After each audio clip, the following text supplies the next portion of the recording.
Badlands. Explain those Badlands. That's a hell of a name.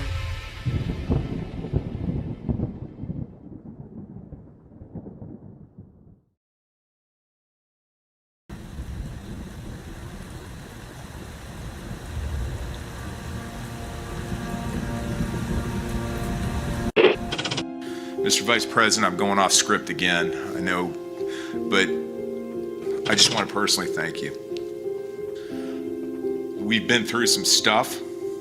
We've gone through some of the most complex military operations this country's ever conducted, and your steady hand and your leadership during those was a great source of strength for me. Thank you for your leadership. Thank you for your character. Thank you for your selfless service. Thank you for commitment. Thank you for being a mentor to me, Mr. Vice President. It's called the swamp. And you know what happened? And you know what I did? A big favor. I caught the swamp. I caught them all. Let's see what happens. Nobody else could have done that but me. I caught all of this corruption that was going on, and nobody else could have done it. Did I get that one right?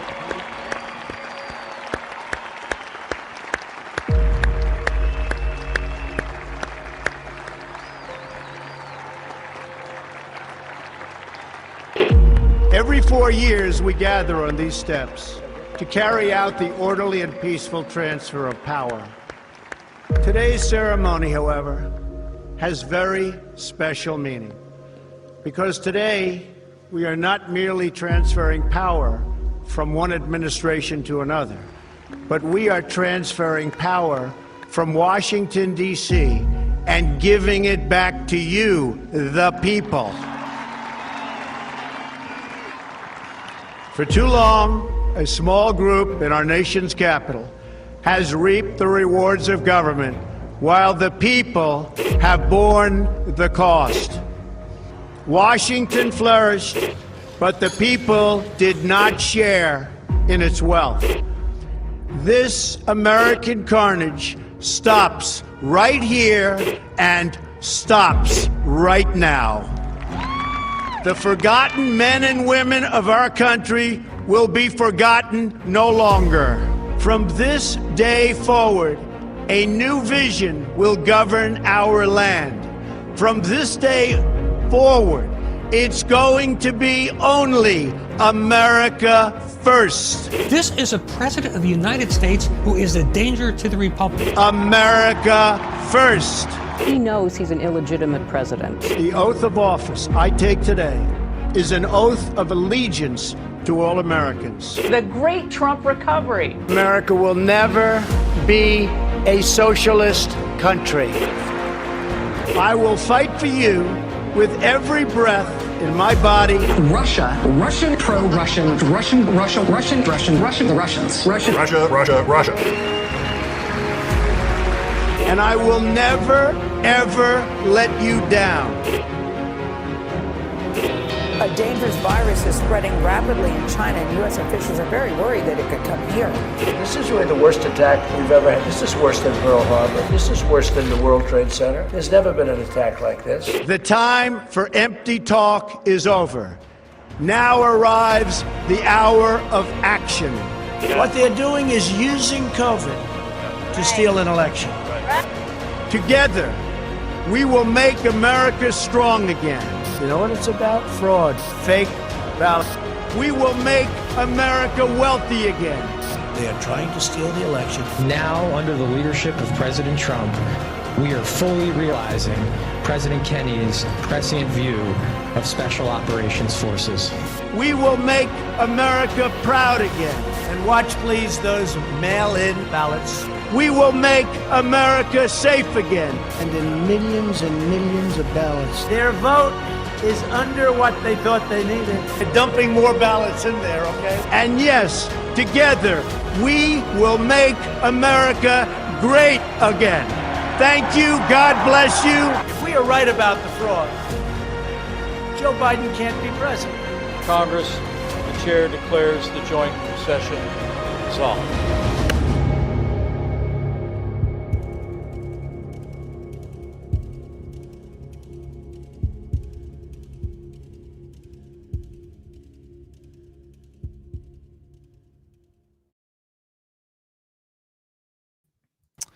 Well, good evening, everybody, and welcome to the Wednesday edition of the Devolution Power Hour. As always, and unfortunately, I'm joined by Burning Bright. How you doing? I like that. As always, and unfortunately, I'm all right, man. I'm sick, which I expected. The post-travel blues, but Yeah. How many hours was your nevertheless, drive home? the whores. Yeah, it wasn't quite as long as yours. I lucked out a little bit. I thought it was going to be a hellish time on the tarmac, given what a lot of our other hosts were saying on their way home, but it wasn't that bad. I did hear that the government shutdown had caused some travel issues for some Badlands hosts, but luckily, we'll never have to go through that again because the government is no longer shut down as of like right now. Until January, when it will shut down again. Well, until January, you won't have to worry about it again. Yeah. What a relief. Right. Chris brought up some good points on Story Hour last night. We did the movie Airplane, and we spent the first 45 minutes bitching about the government and air travel. Then we talked about the actual movie, but he was talking about that truth post that Trump put out about the FAA and about air traffic controllers. And it was interesting how he kind of really highlighted them. It's like all these traps that are laid out, whether the shutdown itself was a trap or not. He certainly used it to highlight people taking advantage of the story of a shutdown to make excuses for why. Because apparently all those air traffic controllers are going to get back pay and everything, or like were the whole time. Yeah. Even before any new agreements or anything why are like those that. government employees in the first place? That's what doesn't make sense to me. Like they should be. Yeah. Like the airport should be the one paying them, or the city there, or the state there. Like, why is the federal government paying air traffic controllers? Well, I guess the argument, which we talked about this a little bit last night, the argument is that I wouldn't say you're dealing with national security. Well, I guess in some ways you are, right? I mean, I'm just making this up. I don't know if this is why, but I like it. I think you are kind of dealing with national security, right? Chris was kind of arguing against that, and I didn't mention the national security point, but I said I had said I can understand the argument why air traffic controllers are government. But then how come pilots aren't federal employees? Aren't those paid for by the airlines? Yeah, those are private employees, as far as I understand. So it is a bit of a weird situation. I'm wondering if that's one of the arguments of them saying we can't have private contractors in charge of who's patrolling the skies. And, you know, I'm all for free market, and I do think that there's probably a way to create just a fully privatized air travel system. But I would say that devil's advocate in favor of the government in this case. Don't even finish that sentence. We do not spend this much time talking about air traffic controllers, not what the government reopened. I think driving like a Greyhound bus around is much less dangerous than flying a Greyhound bus around. So I can see why they're not just like, hey, let's see how many omelets or how many eggs we got to break before the private market figures it out. Statistically speaking, you're safer flying than you are driving. Is that because of the government, John? No. Could be. We don't know. We've never had a non-government. Can you name one thing the government has done and made better, safer, more efficient? Air travel, because we have nothing to compare it to. Okay. So technically, it's better besides your than one not being perfect able to example of air. I can't wait to show you what the government did today. I cannot wait to. I'm so like fired up about this fucking thing that the Senate put in this bill, and then. I was like, okay, whatever. This is just standard operating procedure for our government. Then I saw what Mike Johnson had to say about it, and I about flipped my lid. Like I'm so. Is that why people are saying you're black pilled? They never say that in the chat. I'm not black pilled. I am African American pilled. First of all, let's be correct about this. But no, I'm not black pilled. I'm realistic, and I'm the only one who reads through these damn documents, and that includes the government officials who vote on them. So, why would they waste their time doing that? What incentive do they have to read? Because when I read them and call them out for it, they're going to look real dumb. Real dumb. They're like, shit, he's got us. But people read through the bill and like we're asking him a question. Mike Johnson, we're going to get to it. I don't want to get too far ahead of myself. But good news, we can all breathe. Just a sigh of relief. The government is open again. We can get back to paying our taxes and feel great about it. Yeah. Does that apply to the DMV? Is that federal or is that state by state? I don't know. Let's talk about national security there too, probably. Probably. That's why they got to have Shaniqua in there to give you all kinds of attitude when it comes time to renew your license. Yeah, everybody at the DMV is named Shaniqua. That's a fact. Are lifeguards government employees? That's a good question. I doubt it. I somehow doubt Like it. the one from the Sandlot? Oh, Bay. Yeah. Hell no. What was her real name? Who knows? Who cares? Oh, no. There's a Wendy Peppercorn. Oh, yeah. Yeah. Peppercorn, right? Peppercorn. Peppercorn? Yeah. Well, it depends. Peppercorn? I don't think it was that. I would guess it was peppercorn. If I'm wrong, then that's either way. Either way, that's who Squint's married later on. Oh, Remember? yeah. Yep. Wendy? Gave us all completely It is unrealistic Peppercorn, you asshole. Peppercorn? Yes, Peppercorn. See, I knew I was Make any right. sense. Wendy Thought she was named Peppercorn. after the dressing. Anyway. She's a government employee, is what I'm guessing. She does look like a Fed.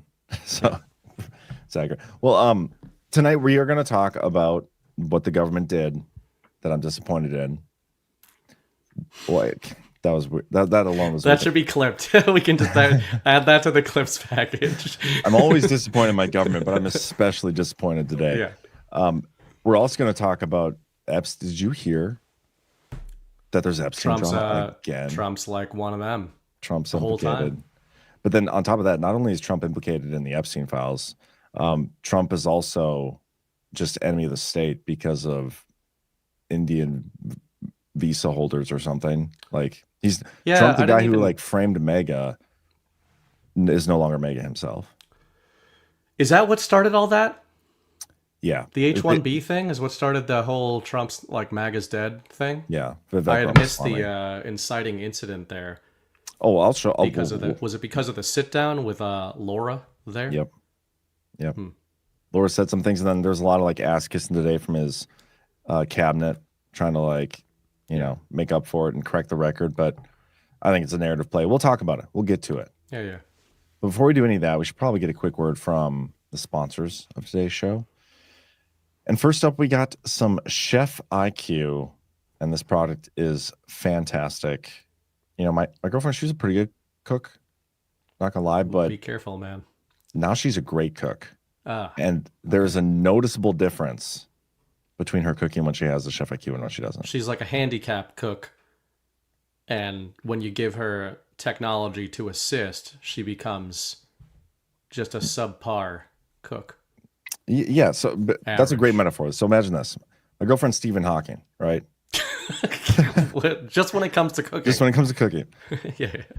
If he didn't have his wheelchair, what would he do? Do you have a door in there, like with a bolt? Because my office is a little tough to get into. I can actually prop my foot against it from here. She's sick, and so she told me she was taking her like nighttime cough medicine. She's probably passed out by now, but never mind. She's there. Yeah. I was joking, by the way. It was just a joke. But anyway, Chef IQ, the product we're supposed to be doing an ad for here, is fantastic. And guess what? Thanksgiving is coming up. And talk about some high stakes cooking. It's Thanksgiving. STEAKS. STAKES. Yeah, no pun intended. One dried out turkey, guys, can ruin Thanksgiving for everybody. No pressure, CC. That's why Chef IQ, the Chef IQ Sense is what you got to get. It's the wireless cooking thermometer that takes guesswork out of all holiday cooking.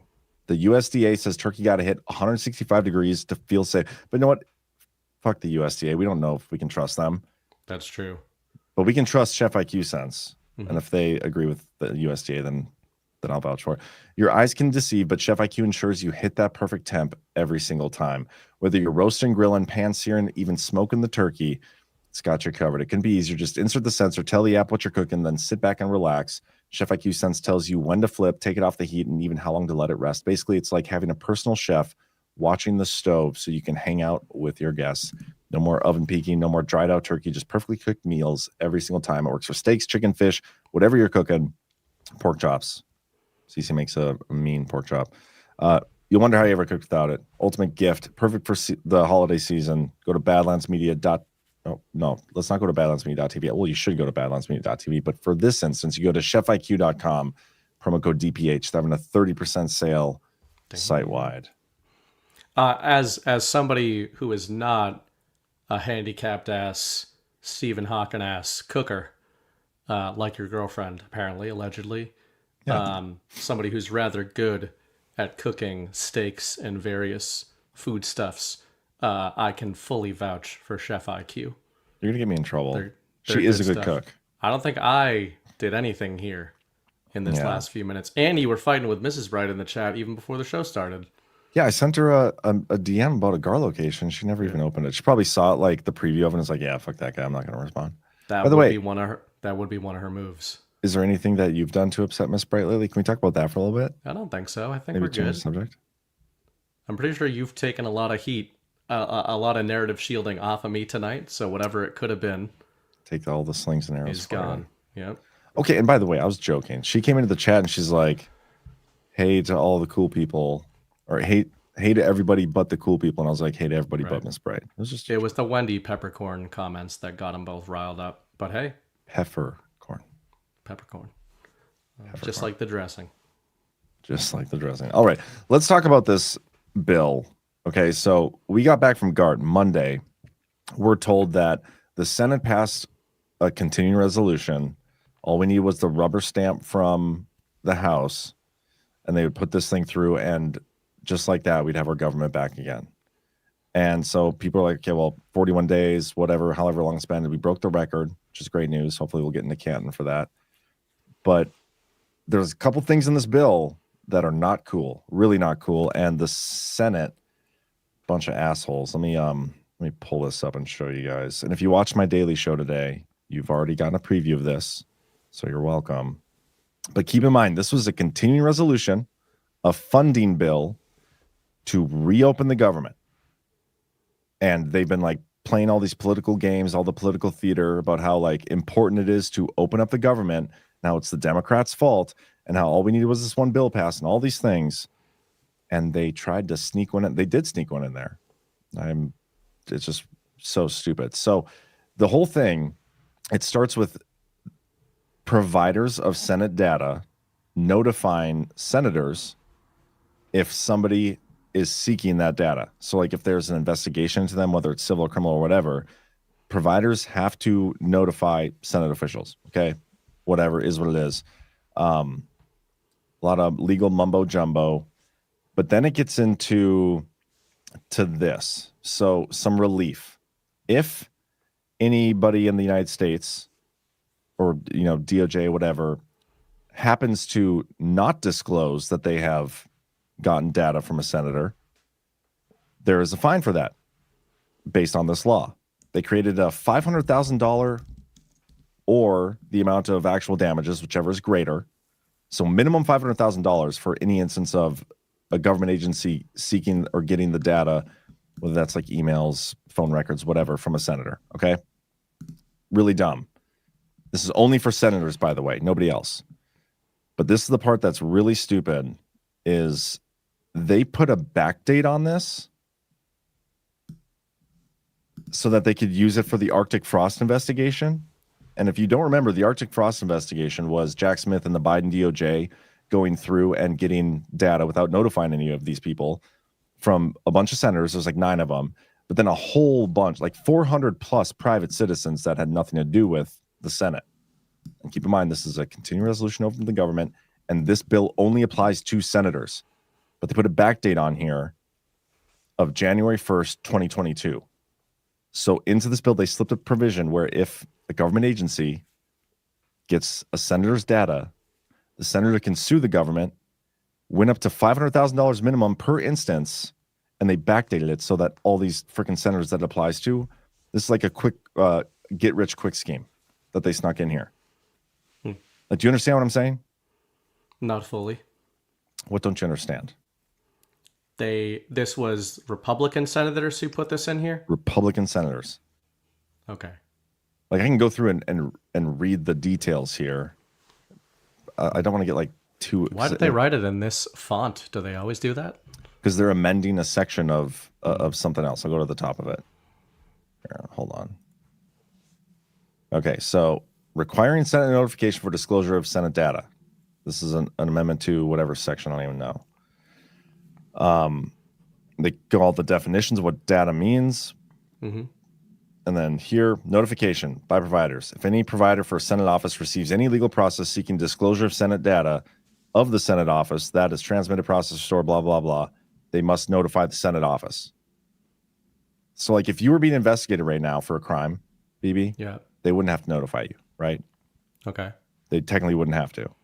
The Senate is basically bypassing that. And there's some provisions in here where if it's a specific crime, you know, they can petition to have it withheld for 60 days, whatever. But the biggie is they put in the amount of money they can make if this instance happens. And then they put in a backdate provision where they can sue the government over it. And here, let me show you the Arctic frost. Maybe this will make more sense. How do you spell Arctic? Here we go. Biden FBI. Can you see my screen? Yeah. I have so many windows open right now. I can't even see what's on the screen. Okay. Biden FBI spied on 8 Republican senators as part of Arctic frost investigation.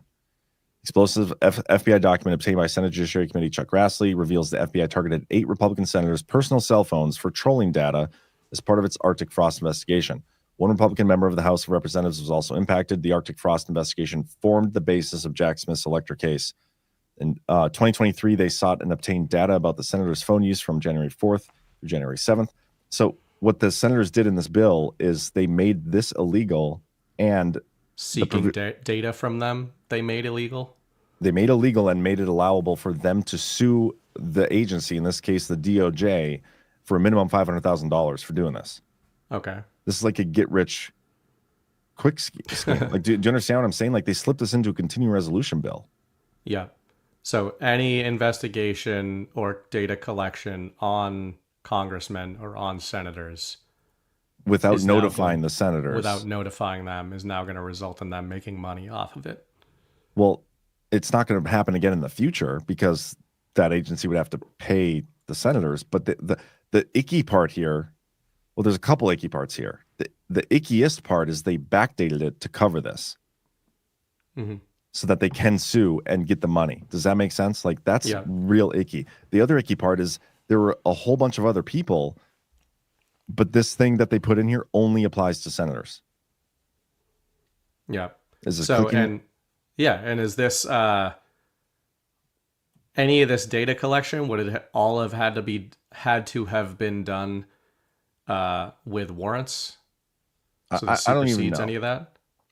I don't know if they had a warrant for this stuff when Jack Smith did it. Is that what their argument is? The senators? I'm not even like they didn't. They're just saying they need to be notified if you're collecting any of their data and paid for it. Yeah, you're supposed to be notified, but if you don't notify them and do it anyway, then you're liable up to $500,000. And this was like none of these people that I've seen have commented on passing this bill with this provision in there. Mm-hmm. It's like every single one, Lindsey Graham, Bill Hagerty, Josh Hawley, because this bill passed and was just signed by the president, they could go tomorrow, file a lawsuit against the DOJ for something that they did in 2022 under the Biden administration. And based on what they put, it's like an automatic $500,000 for each one of these people. And the private citizens don't get any of this. Yeah, that we're paying.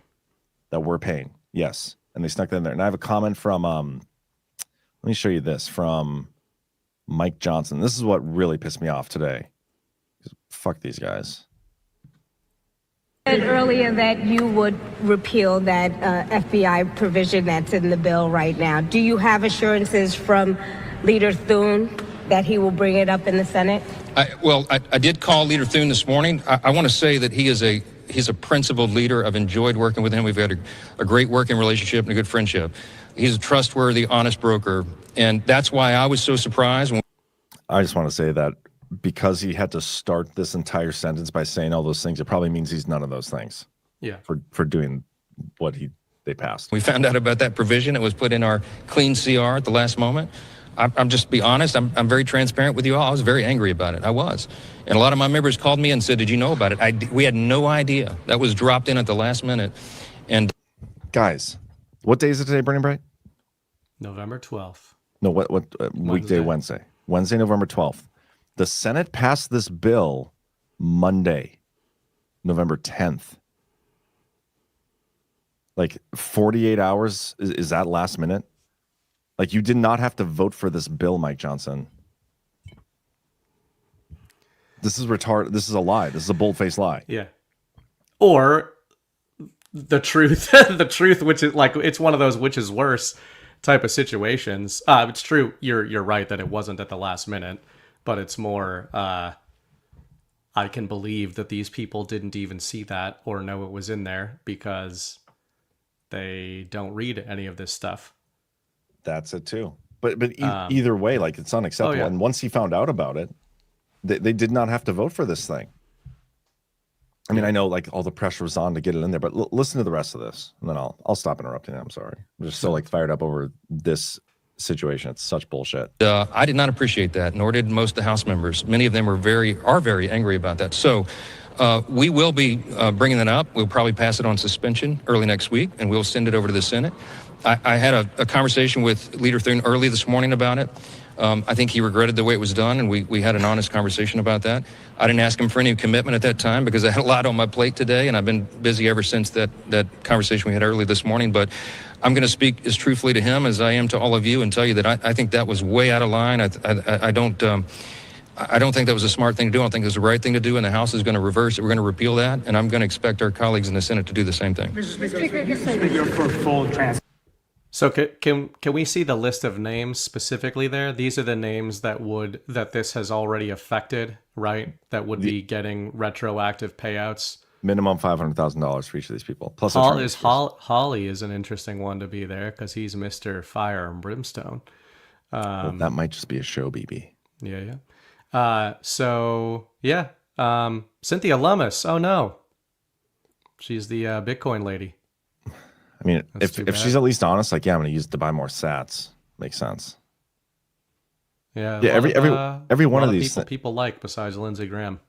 This is just so, it's so sneaky. And I'm not trying to like even pretend like it's above any of these people to do this. This is our government. These people are beneficiaries of a fraudulent election system, one that they won't vote away because they are the beneficiaries of it. Like, they're going to do shady shit. But for them, let's see what actually happens if they actually repeal this section, and let's see an explanation as to why this was even put in there in the first place. So Grassley, is there any more from Grassley here in this besides this quote? Are they just quoting Grassley out of context, or is this a Grassley quote about this provision? No, this is from earlier this month, or last month. I mean, this story, the Arctic Frost story, came out. It was some declassified documents that were released a month and a half ago. Do we know who authored this section? Like, does it disclose any of that? I didn't see it in there, but I can't imagine like none of the Democrats were spied on. Well, as I know. I mean, I'm just thinking out loud, but one of the things, because I think this is kind of related to the Epstein story, not literally, but thematically. You know, that list of names, if you're looking for like, okay, who is most burned by the whiplash to this provision, it's all the names right here, right? Like, these are the people that people like us right now, and our audience is going to sit here and go, these motherfuckers are looking for payouts. But if we don't know who put this provision in there, it's also entirely possible that somebody put this provision in there that was not these senators, and then named these senators who would be eligible for the payouts based on the provision. You know, like, it's almost like this could be a congressional false flag. I'm no fan of Lindsey Graham, by the way. I'm no fan of some of these people. I do like Cynthia Lummis from what I've seen of her. That's probably the only person on this list I would confidently say I like. But I'm just saying, it's kind of interesting that, you know, it's just telling you, hey, based on this provision, these would be the senators who were targeted by this. If the whiplash on these senators is as bad as it could be, then I don't know. We need to know like who put this in here. Oh, yeah, I get what you're saying, and that's true. I would love to know who actually authored that part and put it in, but every single Republican in the Senate voted for this. Yeah, and I'm pretty sure almost every House member voted for this, and then it was signed by Trump. Okay, like so, just based on the principle of this, ignoring like let's not talk about it's just part of the plan. Oh, it doesn't matter. All those things. Just based on the principle of this entire situation and how this went down. This is bullshit, and it shouldn't have happened. I'm thinking back to last December of 2024, or maybe November. I don't remember exactly which, but we had another situation like this, a continuing resolution. It was down to the wire, and we had to get this one continuing resolution through. Otherwise, the government was going to shut down. We're going to run out of money, and they gave us this 1,300-page bill of pork. Nobody read through it. I read through it. Some people put it through AI, but I found that one provision where they kind of tried to do the same thing, except they tried to quash subpoenas into them. And so like more BS, like stuff that had nothing to do with actual funding the government, but only benefiting a very small select few people, which is the senators, the people writing the bill. Like this, and you can make the argument that it comes to trial, and this would never stand in court. Yeah. I don't know if I buy that because our court is illegitimate too. Like this people whole in the thing chat were like, so they're going to sue themselves essentially, right? I mean, I obviously think they're going to sue the DOJ. But the government is going to sue the government now. Well, they're going to be acting as the senators are going to sue the government. The senators going to sue the senators are going to sue the government, and the taxpayer is going to bear the brunt of $500,000 per instance. And it's only for senators too. It's not for private senators. Only senators. Just stupid. So yeah, this is why I'm so fired up right now. Like, yeah, it's just more bullshit. And I know it doesn't matter. Government's illegitimate. Like we can talk about all that stuff all day long, but yeah, they still passed it anyway. Trump signed it anyway, and it's ridiculous. Yeah, that's why I'm just looking for other angles on it, not to excuse it, but looking at what it is of it's extremely bullshit. But then I just look for, there's always the terminology of poison pills in these bills, right? The Democrats blame Republicans, Republicans blame Democrats.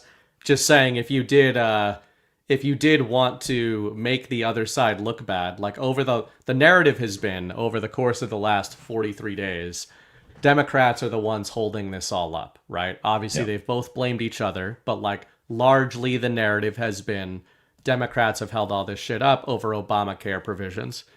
And then the biggest scandal coming out of it, which I just was doing a quick search just to see kind of who had the sensational headlines specifically about this provision, and it was all the usual suspects like Washington Post, etc. I always just find that using it as a reverse indicator doesn't mean you just play the opposite game, right? But it's notable when WAPO is out here freaking out about this. I agree. When did they put that story out? They put this it was updated 2 minutes ago. Where's the original? Here's the archive. Put it in the chat there. Lawmakers outraged by provision allowing senators to sue over January 6th records. This is from WAPO. There's a few others from smaller outlets, but again, I just kind of am looking at this and saying, okay, we've got this political fight, and largely, I think we would all agree that this has largely been an optics fight over the course of the last month.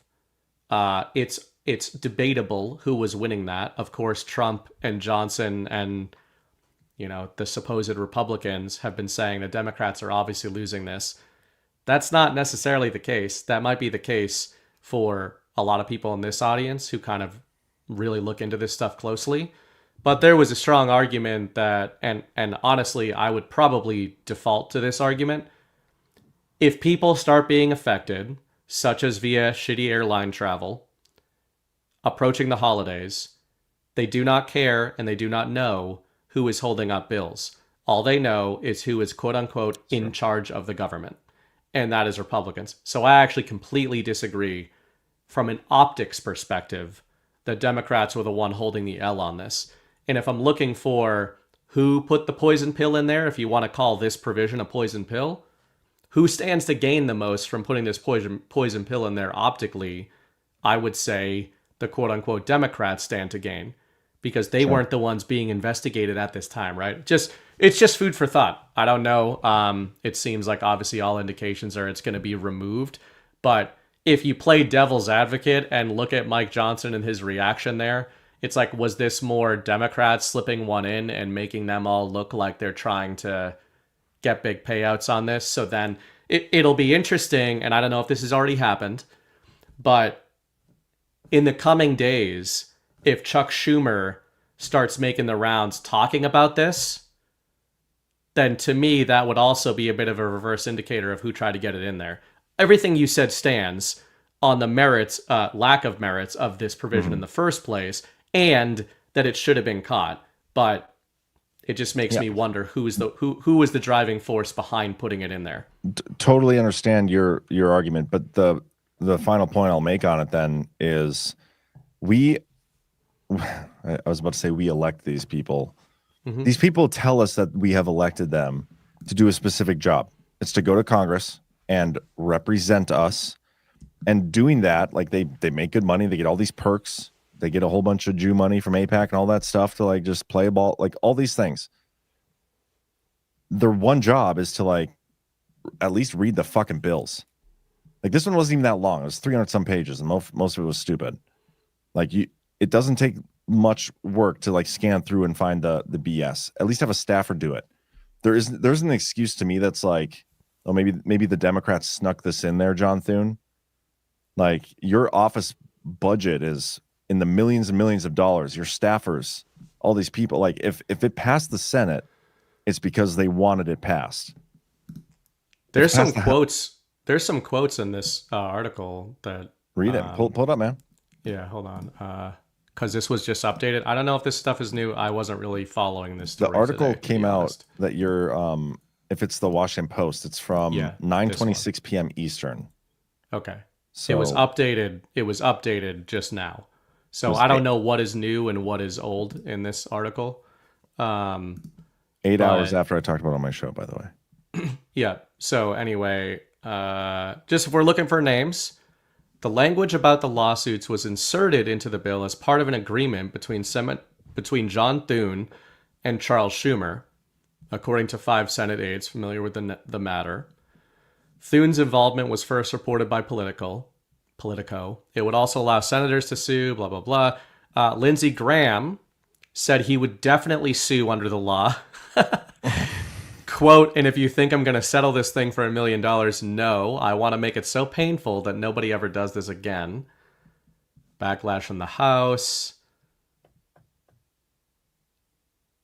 Republicans are not seeking to strip the provision because changing the funding bill would force the Senate to return to pass it again. So stupid. What a bad excuse.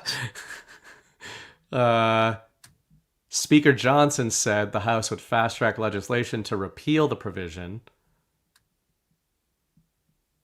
Jeffries condemned the language. Schumer will support Johnson's push to repeal the provision. But yet he had an agreement to put it in there. It was clearly Thune that came in there trying to get the provision. This is what they're saying. This is what they're saying. Man, I don't know. I'm just saying you got to play it both ways in that article there. Like they're saying a conversation between Thune and Schumer happened to get this in there. You got Lindsey Graham coming out full-throated endorsing it, and then you got Schumer being like, "I don't like it. Let's repeal it." It's kind of weird. It's all kind of weird. Shouldn't have been in the It's first all place. kind of weird. And Thune was the guy last week saying that he would give the Democrats anything they wanted to get this passed.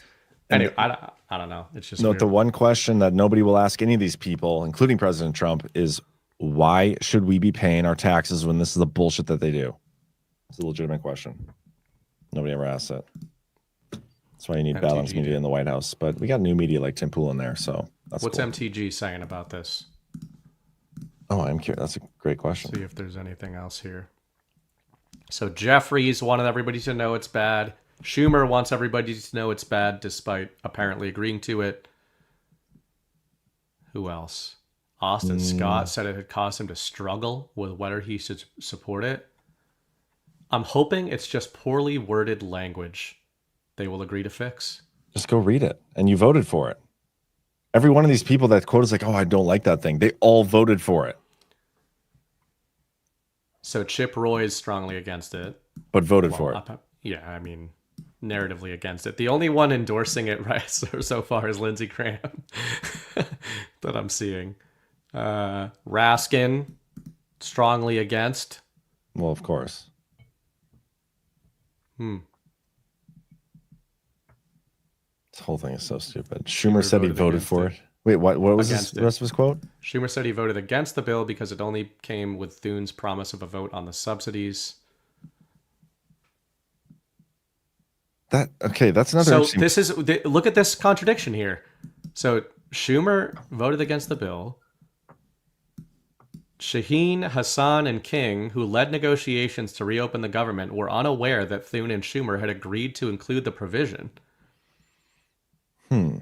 So they keep saying Thune and Schumer agreed to this. But also, Schumer voted against it. And did Thune Schumer voted against it. Does Thune or the Senate even need any of these people like Schumer to approve of what they put in the bill in the first place? No. I mean, again, this looks like a poison pill, obviously, but it looks like a narrative poison pill. And the question is, who stood to gain by putting that in there? If Thune really was the driving force behind the provision. This weekend, by the way, at GART from an attendee, which, by the way, guys, GART was awesome. Thank you so much, everybody who came. Somebody at GART ran for office in a state where Thune is from, South Dakota, and basically implied heavily that Thune is the worst, like a Democrat. Well, I mean, all you need to look at is the headlines over the last week where he seemed the most desperate to reopen the government by any means necessary. So that they don't have to do the filibuster. And now we're being told that Thune was the driving horse. Why do I keep saying that? Jesus Christ. The driving horse? What is wrong with me? I don't know. Force. Well, where should I begin? What is wrong with you? Thune. You know what? I hate that name. Thune. I keep wanting to say tune. Yeah. It just messes me all up. Ever since Pepperthorn, whatever her name is. Peppercorn? Wendy Pepperthorns. Are you okay? Are you having a stroke right now? I think I'm having a stroke, man. I'm feeling sick. Something's going wrong. It's hard to tell because your face is always wonky and looks like... Yeah, I look like I'm in mid-stroke. Something's going on. But nevertheless, I will persist. My point is, Thune's been a total bitch the last week leading into this, and now we're being told he was the driving force behind this provision, and this provision is clearly visiting the most narrative whiplash onto the Republicans of anything in there. Including Trump. I mean, Trump signed this thing. Also, horses don't drive. Driving horse kind of it makes sense. Well, horses themselves don't drive. You also don't drive them. But, they drive forward. Yeah, they do. I mean, driving doesn't have to be about cars or vehicles. But when you say the driving horse, you're not talking about a horse that's foraging ahead, Foraging? I said foraging. You said foraging. It came out as foraging, but now you're having a stroke. Foraging. We're all having strokes. Yeah. Who isn't? Anyway. Yeah. The driving horse. Whatever my point was might have been good at some point, but I doubt it. I don't know. Save you from Thune looks the worst coming out of this, along with Lindsey Graham. But again, I think it's notable that Schumer and the Democrats are cheering about this. And if I want to tie a little bow on it, let's tie a unity bow on it and say Thune and Schumer agreed to the poison pill to damage Trump. And make Lindsey Graham rich off our taxpayer dollars. Yes. None of it's going to happen, but it's all about the intent that they want everybody to know that these people wanted this to happen. And the That's Democrats ridiculous. didn't after, to your point, also voting for it. Many of them. Anyway. Oh, is Chris in the chat tonight? He liked the Horse driving comes. horse, and he thought it was a brilliant change to the American vernacular, and dare I say even mythos. It harkens back to the frontier days of when people really used to have to be the driving horse of their party.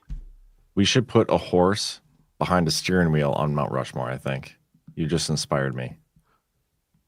There's a weird scene in Airplane where the wife of somebody gets up from bed, and laying next to her is a horse asleep in Like a bed. full horse? Or is it like a play on... No, an actual living horse. And that's not a play on like, well, what are those movies where they cut the horse's head off and... Oh, The Godfather. Godfather? It's not a play on that? Yeah. No, well, it could be. Maybe it is. Airplane, horse. But instead of having a dead horse, it's a full live horse. Here we go. I think this is important. This is why the people tune in. This could be what the horse comms are about if we want to do a live... Was this a response to Story Hour? Was what a response to Story Hour? Like your mispronunciation of... Even for me, it's gone completely off the rails. Hold on. I'm just gonna move past that. Giving myself comms, retroactive comms. That's Chase, amazing. give me Captain Over's wife on the phone. We better let him know what's going on. Chief, there's weather bulletins that came off the wire. I forgot nobody said it. Johnny, but what me. do you make out of this? This? Well, I could make a cap, or a brooch, a pterodactyl.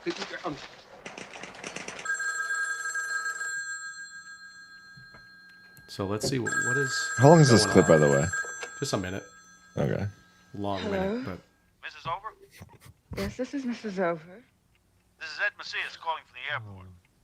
There's some trouble on your husband's flight. We don't know how serious it is yet, but Steve McCroskey thought you'd want to get down here right away. Yes, I'll be right down.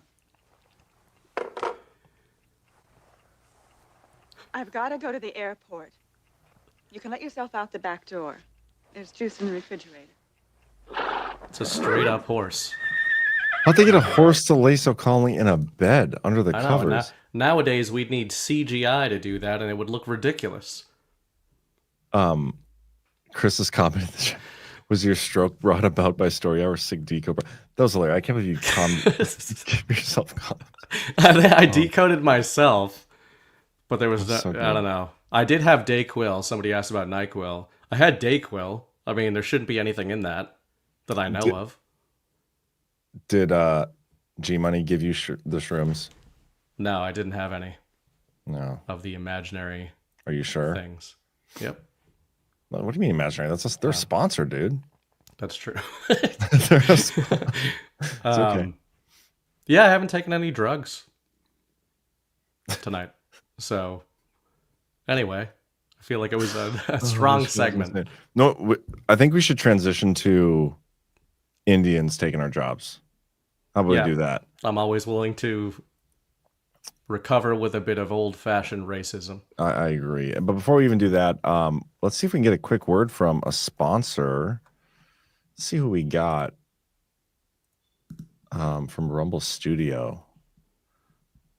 I don't even know how to say this word. Elohitrim. You ever heard of that?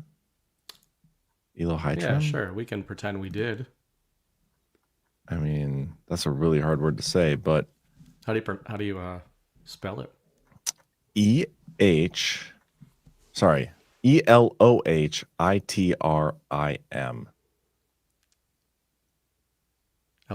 Elohitrim? Elohitrim? Well, let's just do the ad read, see what happens. Okay. Never heard of it, but if you or someone oh man, definitely this is the night they take us right off of Rumble. Yeah, if you or someone you love struggles with blood sugar and A1C, you need to hear this. It's well known the expensive meds and the popular shots have dangerous side effects. Well, Creator's Bounty has developed the perfect alternative. It's a herbal supplement called Elohitrim. I can't do it now. Elohitrim is a 100% natural formula that is proven to dramatically lower your blood sugar and A1C. It uses 7 healthy ingredients, no stimulants, no junk. These 7 ingredients would cost you over $150 if you bought them all separately. But here's the best part. There are no bad side effects, only good ones. We're talking sugar cravings gone, inflammation reduced, and stable energy all day with 0 crashes. Seriously, most people are getting better results than they did on the harsh meds, but without the risk.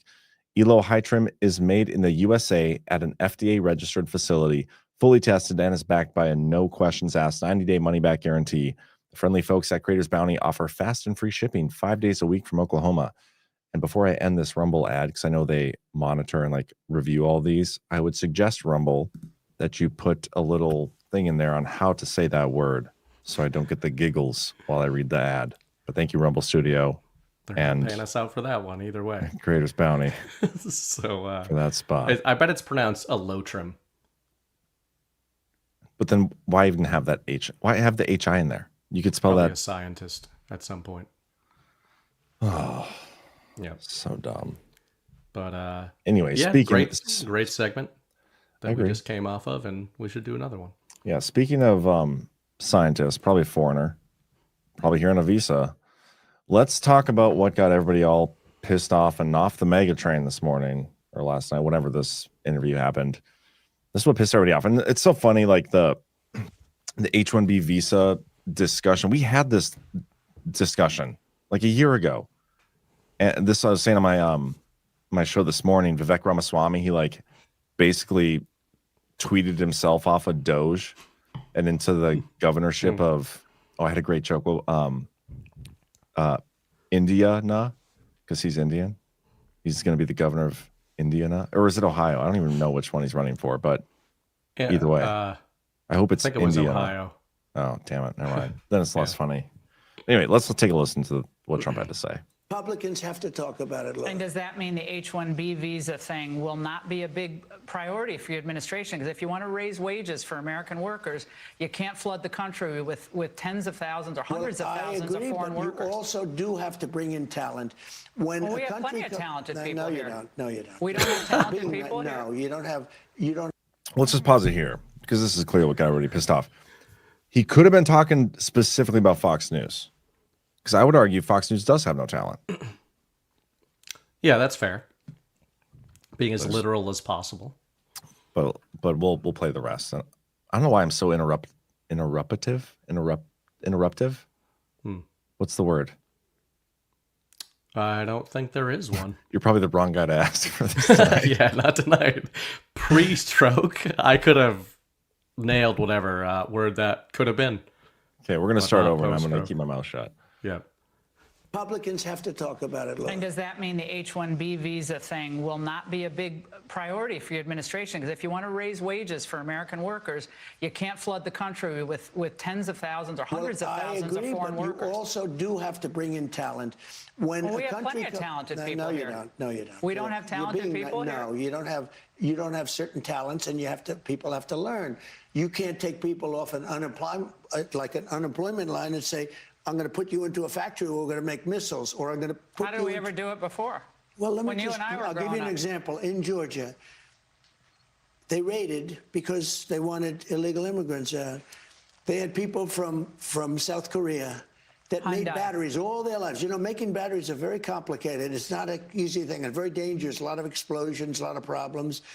They had like 500 or 600 people, early stages, to make batteries and to teach people how to do it.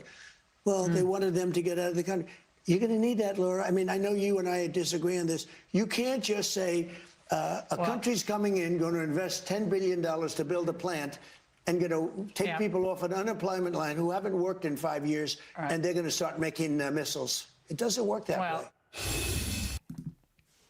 Oh, she real angry. Look at that. Still frame. Anyway, yeah, so that's what everybody's pissed off about. I kind of find it funny. Yeah, I get it. I get being annoyed by it. I'm not one to defend the Pajeets. No, you're not. But to defend the Pajit. No. I just wonder what he's referring to. Like, I really wonder what kind of factory jobs he's referring to. He mentions their battery production and stuff like that. You know, like, is that what we're looking for the golden age? Is Americans to be making batteries in a factory? There's two ways to look at this for me. Number one is like and this is what we should all be doing anyway, is Trump is playing the good cop, bad cop, as Chris Paul said with the same thing. Like a week from now, he can come out with the totally opposite side of the argument. But right now he's got everybody pissed off and like, no, that's not America first. Right. Like this is the first America first president we've had in 160 years. Who knows how long you can make that argument for, but this is not him, right? And so, but the argument of like, oh, we're going to bring in these H-1B visa holders, he didn't really even say that, but that's what's being implied online by a whole bunch of social media influencers. So next week or whenever he comes back around and like does the 180 and goes to the other side of this argument, if that's what he's doing here, everybody's gonna be like, oh, okay, yeah, we're fine. We're going to agree and we'll move forward. But there will be a select few people who stay behind and still try to sabotage and hate Trump. And it was never about the actual argument of America first. They've just kind of exposed themselves as being anti-Trump. That happens a lot. Chris Paul talks about this a lot. Totally. So that's one side of it. The other side of it is he was just completely taken out of context, which is what some of his administration is trying to correct the record on. And like Scott Besson, I have a clip from Besson this morning where the way he usually the signal here with these things. Yeah. He's a little, he describes it in a different way than Trump did. Laura Ingraham aired her interview from a couple of days ago, and they kind of clashed a little on H-1B visas, which you upped the fee to $100,000. I want you to watch this and tell me what you think. And does that mean the H-1B visa thing will not be a big priority for your administration? Because if you want to raise wages for American workers, you can't flood the country with tens of thousands or hundreds of thousands of foreign workers. You also do have to bring in talent. When we have plenty of talented people here. No, you don't. We don't have talented people here? No, you don't have certain talents, and people have to learn. You can't take people off an unemployment line and say, I'm going to put you into a factory where we're going to make missiles. Where do you stand, Mr. Secretary? Brian, for years, 20, 30 years, we have offshored precision manufacturing jobs. And the president's point here is, we can't snap our fingers and say, you're going to learn how to build ships overnight. We want to bring semiconductor industry back to the U.S. There are going to be big facilities in Arizona. So I think the president's vision here is to bring in overseas workers where these jobs went. Who have skills. Who have the skills, 3, 5, 7 years to train the U.S. workers. Then they can go home. The U.S. workers fully take over. So do you understand the concern that people have? Hey, an American could have that job. Why you give it to a guy from But an American can't have that job. So it's specific skills. Because we haven't built ships in the U.S. for years. We haven't built semiconductors. So this idea of overseas partners coming in, teaching American workers, then returning home, that's a home run. So as you can see, the way he described it is a lot different than the way Trump described it. They're talking about specific manufacturing of specific things like the semiconductors, precision missiles, I think he framed it as.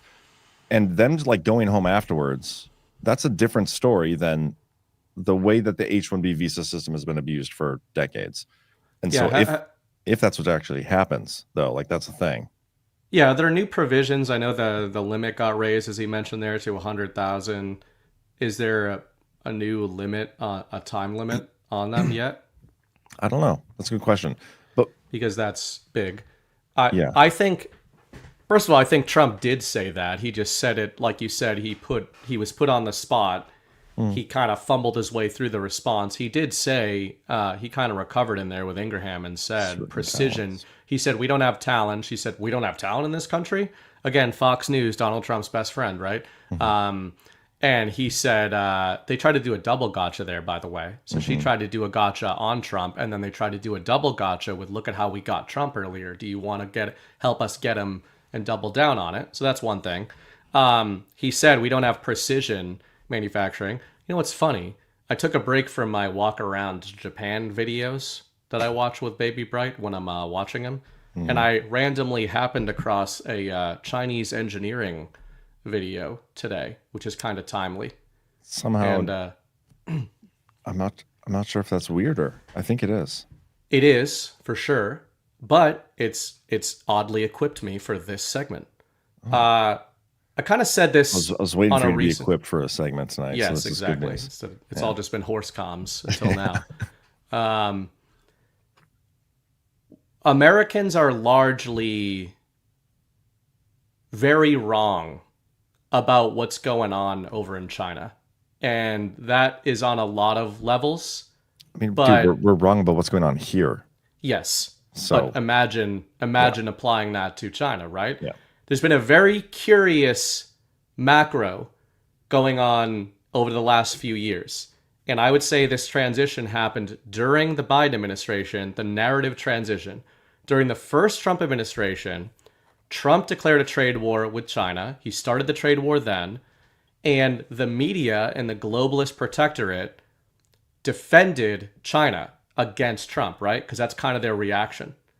If you remember, we talked about this at times on DPH. Not only, as you have talked about a lot, did Joe Biden keep a lot of the executive orders going that were furthering or continuing that kind of soft trade war during the transition, but the media started attacking those started defending those policies. And at the time, that kind of looked like, okay, well, they're being hypocritical. They were attacking Trump for the trade war with China. Then they were defending Biden for the trade war with China, right? They're still attacking China, the globalist media, because now I think they have realized what I have been saying on the show for 3 years, that the decoupling between Trump and Xi is mutual, right? All of which is to say, when I bring up the engineering video I was watching, the shit that they are building in China and the shit that they have built, infrastructure, all that kind of stuff, is many orders of magnitude beyond where we are at in the US. Mm-hmm. And most of that infrastructure, and I think it would blow people's minds if you just watch some of that stuff. Like, look at how the highways are constructed over in China.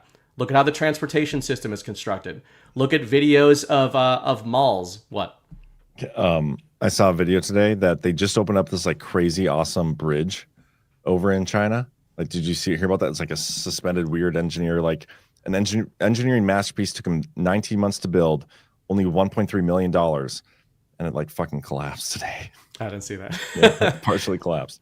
But anyway, I always wonder, like, the point there is that I think there's a ton of propaganda against China over here.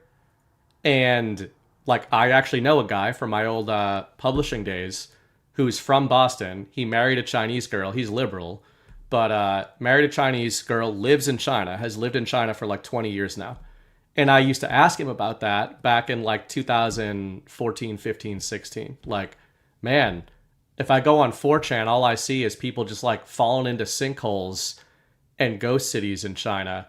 And he was like, yeah, I see a lot of that stuff online too, but my experience is that this shit is basically the future, which is why he was like, I would not consider coming back to the US after living here. That's just a random anecdote. Wow. All of which is to say, one of the funny things, if you just want to take Besson at his word there, for a decade now in the Trump era, Americans have been talking about how all our factory jobs are overseas. Mm-hmm.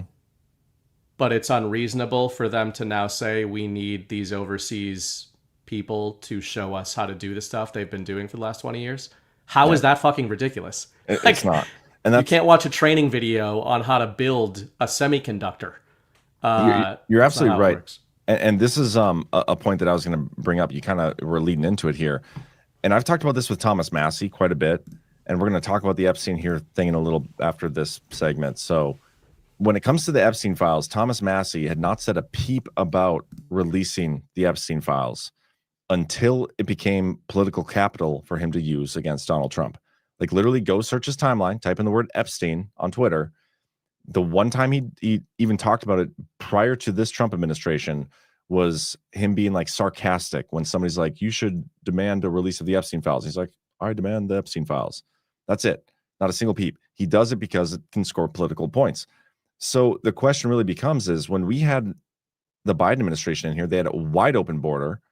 They were bringing in immigrants from everywhere. Like, you want in it, you get in. Like, everybody can come into this country is wide open. Trump has the border shut down. We're told 0 border crossings in 6 months. He's completely revamped the H-1B visa system. He's got the gold card. Like, he's addressing immigration, and yet they're using this as a gotcha against him because he phrased it this way. When none of these people said a damn thing when it came to the Biden administration that I can remember. And so it's really weird how all these people that have been pro-Trump allegedly and supporting Trump and his policies ignore an entire side of the argument and dismiss all the context surrounding it in order to try to score political points against Trump and damage Trump. Yeah. And guys, we have the midterms coming up now. Like, what are we going to do? Right. And that was sarcasm, by the way. Fuck midterms. For those new to the channel, whatever. Voting's fake and gay. But it's bullshit. This is some narrative warfare bullshit. It seems like he's got a lot of ops against him right now. And I don't know. Maybe it really is about the midterms. Who knows? But this is one of those things. And you know what, Trump? Yeah. If you came and did a sit-down interview on Badlands Media, we would be a lot nicer to you than that bitch Lori Ingram, whatever her name is. Right. Just saying. Yeah, I was looking at the bridge collapse thing to see if there was any context there. But yeah, I agree. I mean, it's these conversations should happen. By the way, people, yes, I understand that human beings don't like sit there and make semiconductors. I know they're made by equipment, but the equipment is serviced by human beings. So in modern manufacturing jobs, the human labor is largely focused on the machinery that is doing the work. What did you say? We need China's AI to come in and train our AI how to create semiconductors. Pretty much. That's where we're going. I know. I mean, within 10 years, we're going to have Optimus bots doing all this shit anyway. But who's going to train the Optimus bots? Humans. So within 10 years, the argument's not going to be some Indian is coming over here or a Chinaman is coming over here to train an American on how to service a mechanical arm on an assembly line. It's going to be an American training an Optimus on how to do that because they learn by watching human beings, and people are going to freak out all over again, and Trump won't be in there, but whoever's next, hoping things are going well, maybe it's somebody that we like, they're going to be hammering them and talking about the robots are taking our gerbs now. So we're going to get that whole thing, and Laura Ingraham is going to be interviewing a robot probably. Oh my God, that'd be so funny if we get to a point where Fox News is interviewing like Chat GPT. Like, how do you feel about DeepSeek coming in here and taking your job? Yeah. Should we have H-1B visas for AI? Yeah. So only other point on the bridge collapse, and it's like, okay, I'm defending China here, but it's also, I really pay attention to who is boosting the stories. And it's like, you've built a company, we've all built a movement in this community on understanding at face value, surface level, that the mainstream media is trying to lie to us and mislead us about the fundamental nature of our reality, right? We are the driving horse in this info war. We're the driving horse of against the false reality, as Chris would call it. There's cognitive dissonance that assails MAGA people when they'll be like, look at this BBC story about a bridge collapse in China. And then you look it up and it's like, you know what probably went viral a couple of years ago in China was the Baltimore bridge collapse, right? Does that mean that everything made in the US sucks and like the US has bad engineers? Well, actually, kind of it does, actually, yes. Yeah. US infrastructure is horrible. But like, that's my point, is that this shit happens in the US all the time, but we've got like America blinders on. Look, did you see that bridge collapse in China? Like the BBC was talking about it, and Weibo and Fox News was talking about it, and CNN. Look how stupid those Chinese people are. By the way. I'm not you. I'm saying like when this stuff goes viral, what is the story they are trying to communicate to you about China? Everything's falling apart over there, and everything's good over here. So I don't think that's really the reality of what's going on.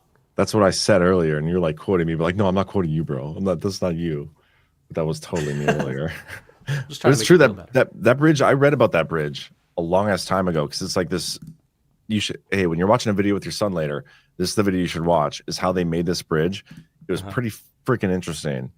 And just to see it collapse, it's like, that sucks. A month after it opened. It was a landslide, to be clear. So Yeah. a landslide hit the bridge. It wasn't Either way, that the bridge fell apart. Either way, not great optics in Yeah. terms of Chinese engineering. Sovereign Alliance is canceled. Yep, it should be. We got to get that T-shirt off our website now. Right. And you got real defensive of China, man. Yeah, I didn't mean think to strike a nerve there. I'm with interested to bridge see. collapse story. I'm interested to see if this becomes a trend. We should keep an eye on it in the months ahead.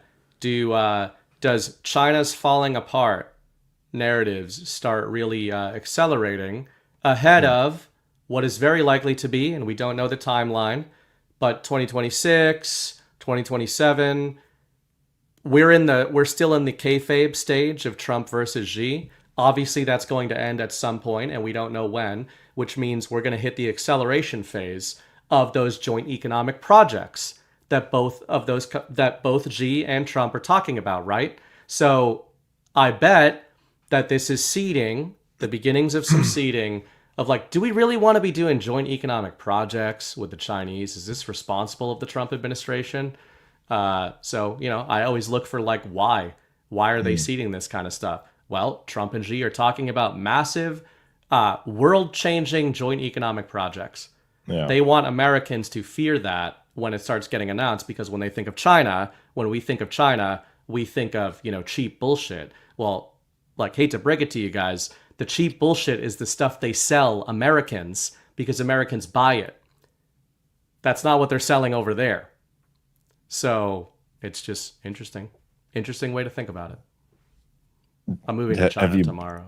Have you been there and bought their cheap bullshit? I've got my H-1B China visa on its way to me now. H1G, you mean? H1G, I love it. It's great. Can't wait for And you by to the way, steal Chris that said and pretend it earlier was yours. that walking through Japan videos are really good for post-stroke symptoms. It's probably what gave you a Symptoms? stroke. Oh my Symptoms. God. This is like the one night where you're like, Something happened. We gotta end early, and we gotta go all night. I Maybe gotta there's see how some many carbon bills- monoxide going on in my house or something. Do you not have an alarm for that? I was thinking about the. That was a long pause. Well, no, because you just filled me with existential dread, and now I think my alarms are going to go off. I hate that. And You do have carbon I monoxide have alarms. detectors. I don't know Okay. if they're currently working, but I hope they're not because I find them super stressful. And I was hope they trying to go are to sleep because last you are night. suffering. Sorry, go ahead. Yeah, I was sick. I was sick last night, as you can tell, and I was trying to go to sleep. And I woke up, and I thought, I wonder when my alarms are going to go off because I haven't changed the batteries in like 2 years. That means they probably died like a year and a half ago. Okay, well that means they won't go off, which is good. It's I hate good that noise. unless you're currently suffering from carbon monoxide poisoning. Being killed, right? In which case, not so good. Carbon monoxide is not going to be the driving horse beyond my decisions. We'll see about that. Something's up, and I'm here for it. I have a dog. He'll let me know. Is your dog are dogs carbon monoxide detectors as well? Is that a thing? Could be. It's entirely possible. I feel like you might just be making that up, but I can't be certain, so I'm going to take I'm your just word making for up that it's possible. Well, yes, anything's I could possible. be right. Yeah. Are you a motivational speaker now? Yeah. All Okay. weekend. Wasn't everybody motivated who was in Cocoa Beach? Yeah. God, it was a I great. feel like I'm I was still the driving horse behind that whole conference. okay. Let's not beat a dead horse here with this phrase. So let's let it rest a little bit. Buy I was China. gonna- Buy Chinese is that's the What? takeaway from that segment, I think. Yeah, I was gonna say the takeaway should be if you didn't watch GART with your virtual ticket, you can still go get one and watch all the panels on replay. True. I felt like They it were was good our panels. They our were best good panels. panels so far. Yeah. Yeah. Anyway, let's move on. Oh, Let's- hold on. One more thing. Oh, I was hoping you'd have one more thing. I want to Let's go. spin this into being racist and good. Okay. What Trump said, okay? Let's forget everything I just said. Let's just say China sucks, India sucks, all these people who aren't us suck, right? That's the Which I American first largely agree mindset with. we need. Yep. Yeah. I agree. You could look at this not quite as slavery, but as indentured servitude, right? Keep in mind... For who? We're getting indentured servants. America, again. We're bringing slaves back. Yes, not quite. Even better. They are going to pay us to come work here and train us for the jobs. That's like indentured servitude type stuff, right? And maybe we let them go when we decide that the job is done at the end of that H-1B. And maybe that's the 5D chess going on here. Like, you want to pay for an H-1B, you come over here, we're going to lock you in with an Optimus, and you and that robot are going to teach an American on how to do your job. And payback, right? Payback's a bitch.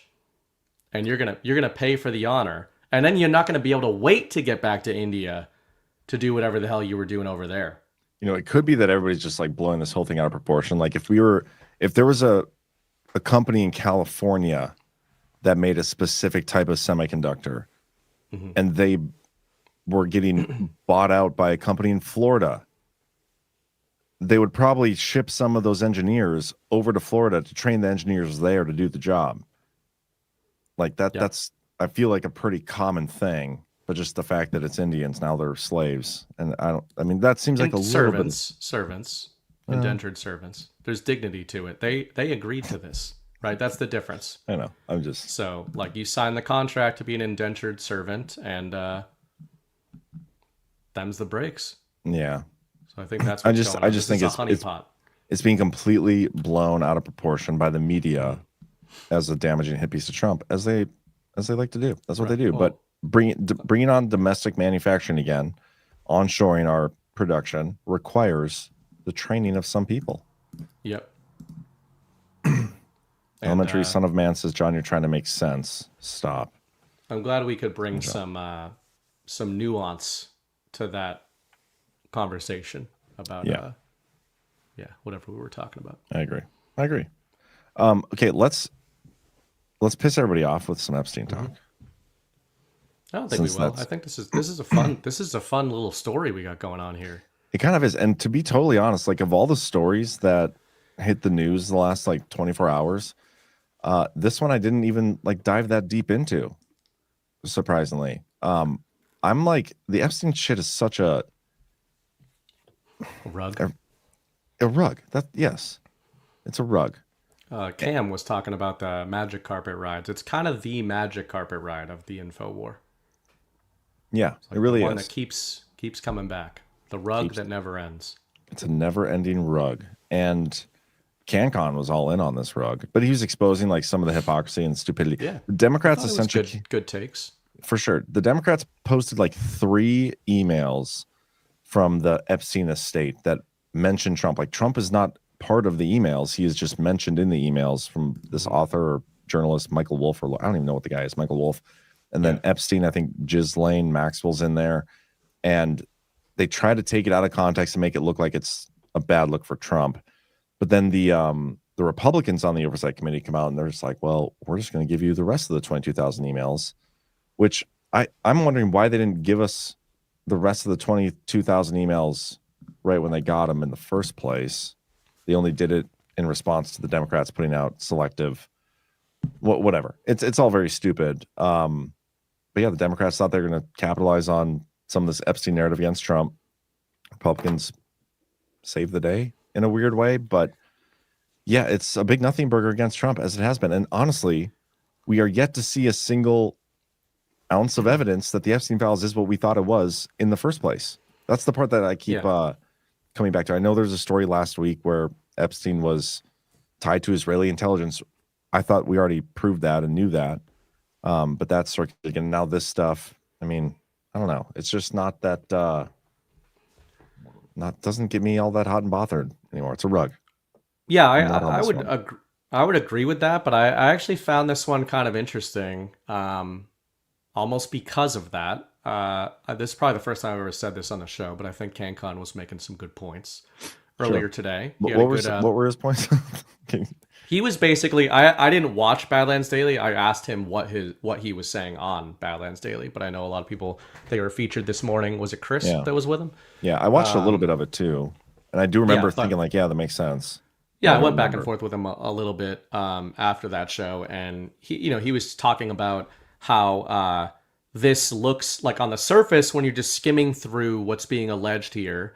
You're like, oh, they're trying to make Trump look bad, which is obviously true. The media is picking up on this and trying to make Trump look bad, right? In the context of Epstein. But in the context of the emails themselves, his point was that it made him think of Trump being an informant.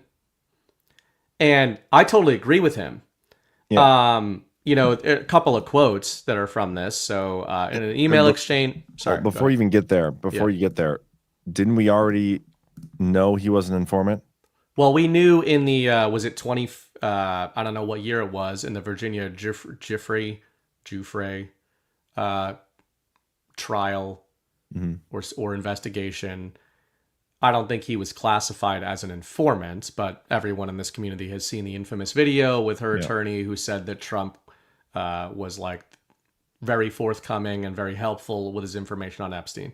So this is all tying back to Epstein and Maxwell's days around Mar-a-Lago, where it seems very clear that whatever we think the truth is behind the Epstein op, there was an op there, right? How far did that op go? Is the stuff in the drops that's alleged or hinted at really as extensive as people in the truth community think? I don't know. At the very least, what we've been told is that it was an underage trafficking operation that seems to have been designed to compromise elites. What did Trump say about it, though? At the time? Trump said it was a hoax. Like he says the Epstein thing is a hoax, but even that, I think there's a lot of gray area there of what's he saying. He's saying that, he's saying that the Democrats trying to tie him into this sex trafficking ring, that's a hoax. And he could even be saying that the whole Epstein thing to begin with is a hoax in terms of trying to ensnare people like him and other powerful people into this blackmail ring. So, like, I don't think that him calling Epstein's a hoax necessarily means that the Epstein thing is fake. I think that he's saying the modern Epstein story is a hoax. I mean, we've got Netflix documentaries about him. Like, that's one of the biggest reverse indicators you can get whenever the mainstream media is trying to red pill you on something. But I think the context of these, if these emails are real, let's just say that they're real emails, they imply two things. Or three, maybe. One, this absolutely was an operation meant to ensnare powerful individuals for the purposes of blackmail, right? Like, if you look at one of the early quotes in this, in an email... Yeah, share my screen? Yeah.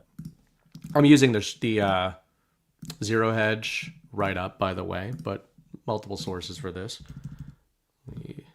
In an email exchange between Epstein and accomplice Ghislaine Maxwell, Epstein notes that an alleged victim had spent hours at my house with Trump.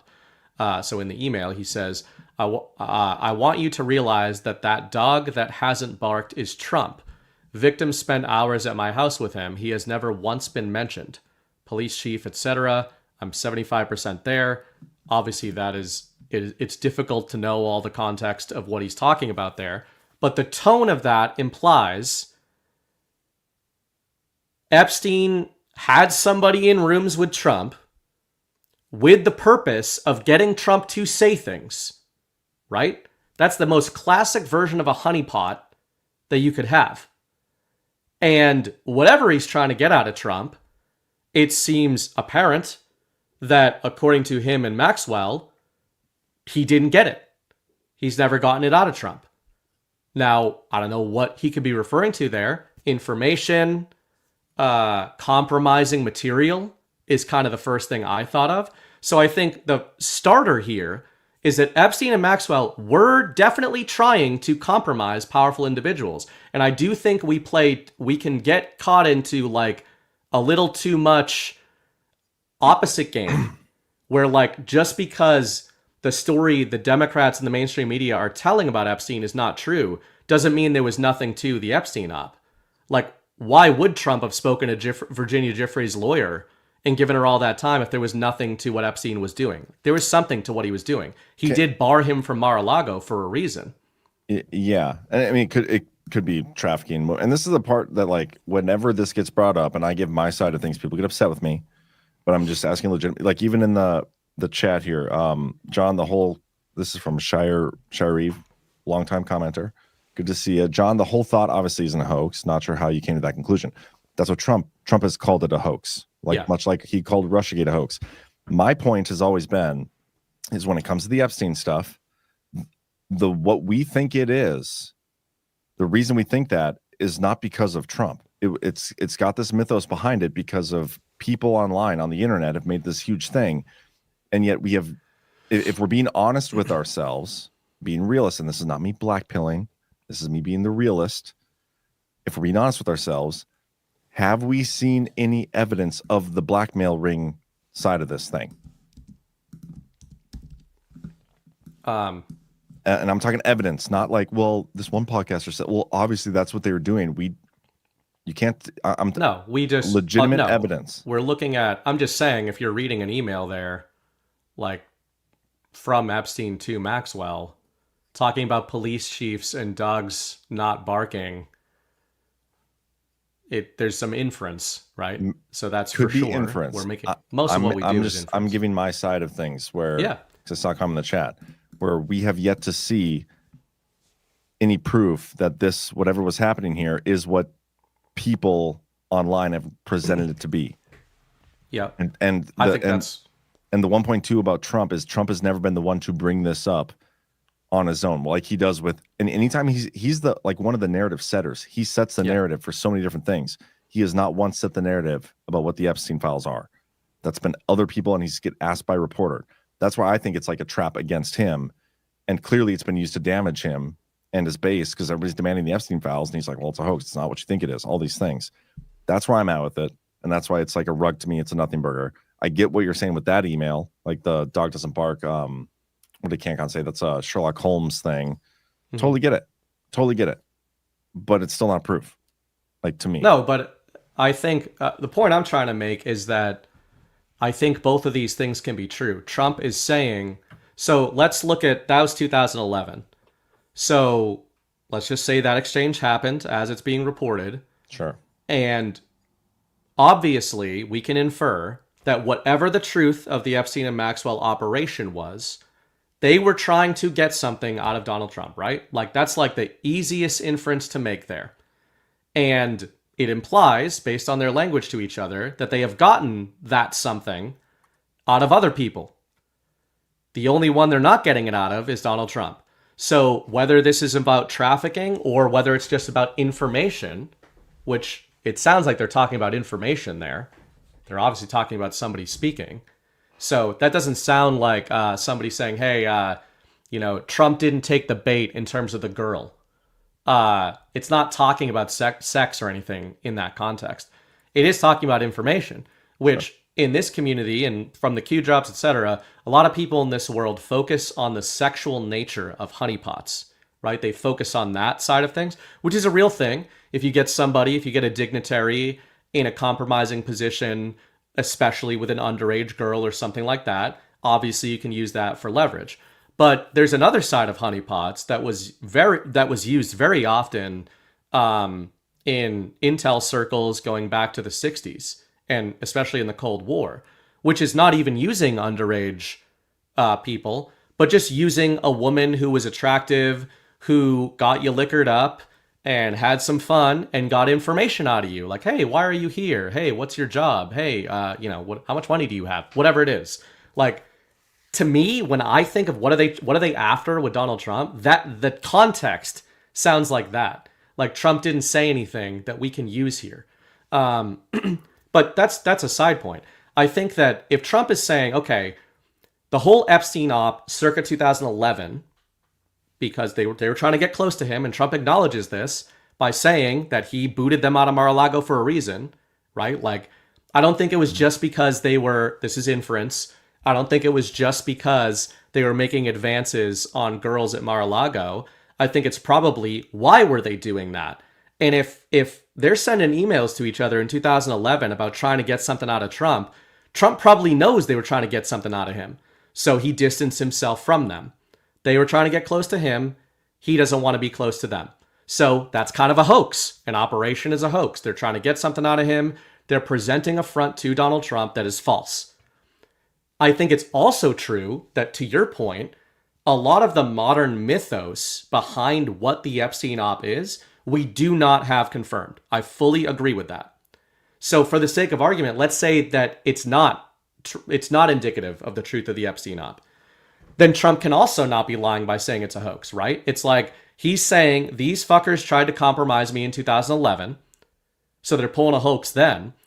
And since that didn't work, they meaning the whole media apparatus, has concocted this whole mythology around Jeffrey Epstein specifically to tie me into it, which I think is more what you're suggesting. That seems to be what Trump is suggesting by a lot of his posts, if he's not just purely rugging everybody, saying it's a hoax. I guess the point I'm trying to make is that it could simultaneously be true that Epstein and Maxwell were intel operators attempting to compromise Donald Trump, and be true that a lot of the story we've been told about them is not true and was seeded into the community, right? Because if they couldn't compromise him in 11, based on all that stuff, does the deep state then burn an asset like Jeffrey Epstein and try to draw Trump into the story about this massive cover-up? Because it's certainly kind of what it looks like in hindsight. Yeah, to me, that's what's happening. And this email, I think CanCon made the point this morning that makes Trump definitely sound like an asset, an FBI informant, and that's like what they're discussing here. The Democrats were stupid enough to publish the email where they're like, "Oh, see, look, Trump spent hours at Epstein's house," and they go on. There's multiple. You should go to the next email too. Yeah. So the where's my thing? Yeah, the next section. Really interesting in light of what happened here.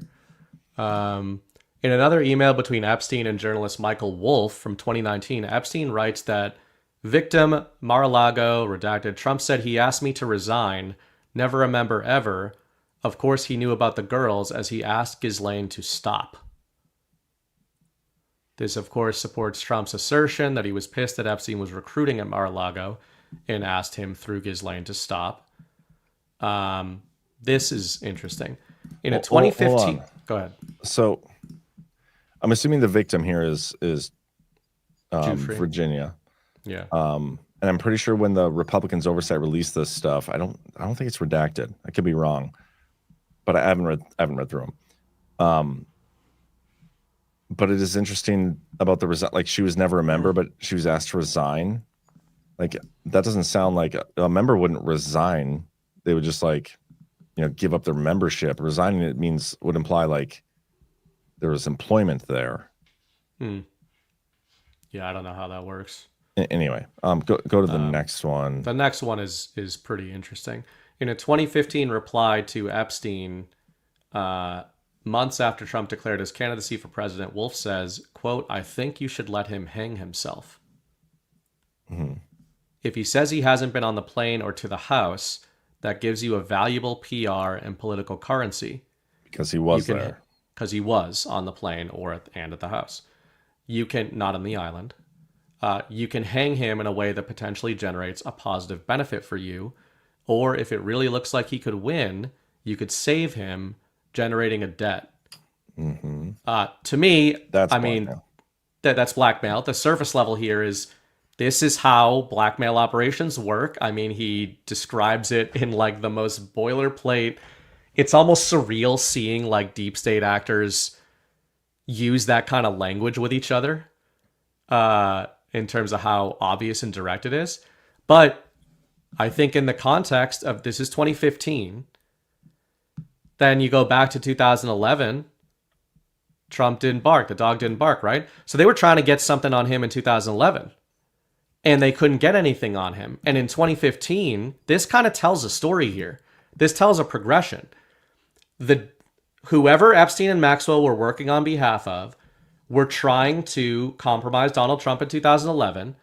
By their standards, they failed to do that. So in 2015, Michael Wolff is advising them, which is pretty strange, and is basically saying, well, you might not have got anything out of him. This is my take. You might not have got anything compromising out of him, but just the fact that he was on your plane and you got him at the house might be enough for us. We might be able to use that.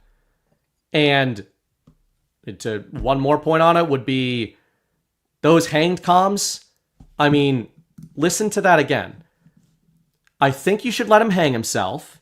You can hang him in a way that potentially generates a positive benefit for you, or you could save him, generating a debt. And of course, think about the fact that Epstein hung himself. Like, that is and you could go completely bicameral with that. You could look at that and say, I don't think it's a coincidence, first of all. But you could look at that and say, was the Epstein didn't kill himself op theirs, meaning the deep states? I think this is something Chris has talked about before as a possibility. That's what created the mythos, mainstream pop culture mythos behind Epstein that they are now trying to tie Trump to, right? So we know that the deep state and the intel community will burn their own assets. At this time, obviously, Epstein was one of their assets.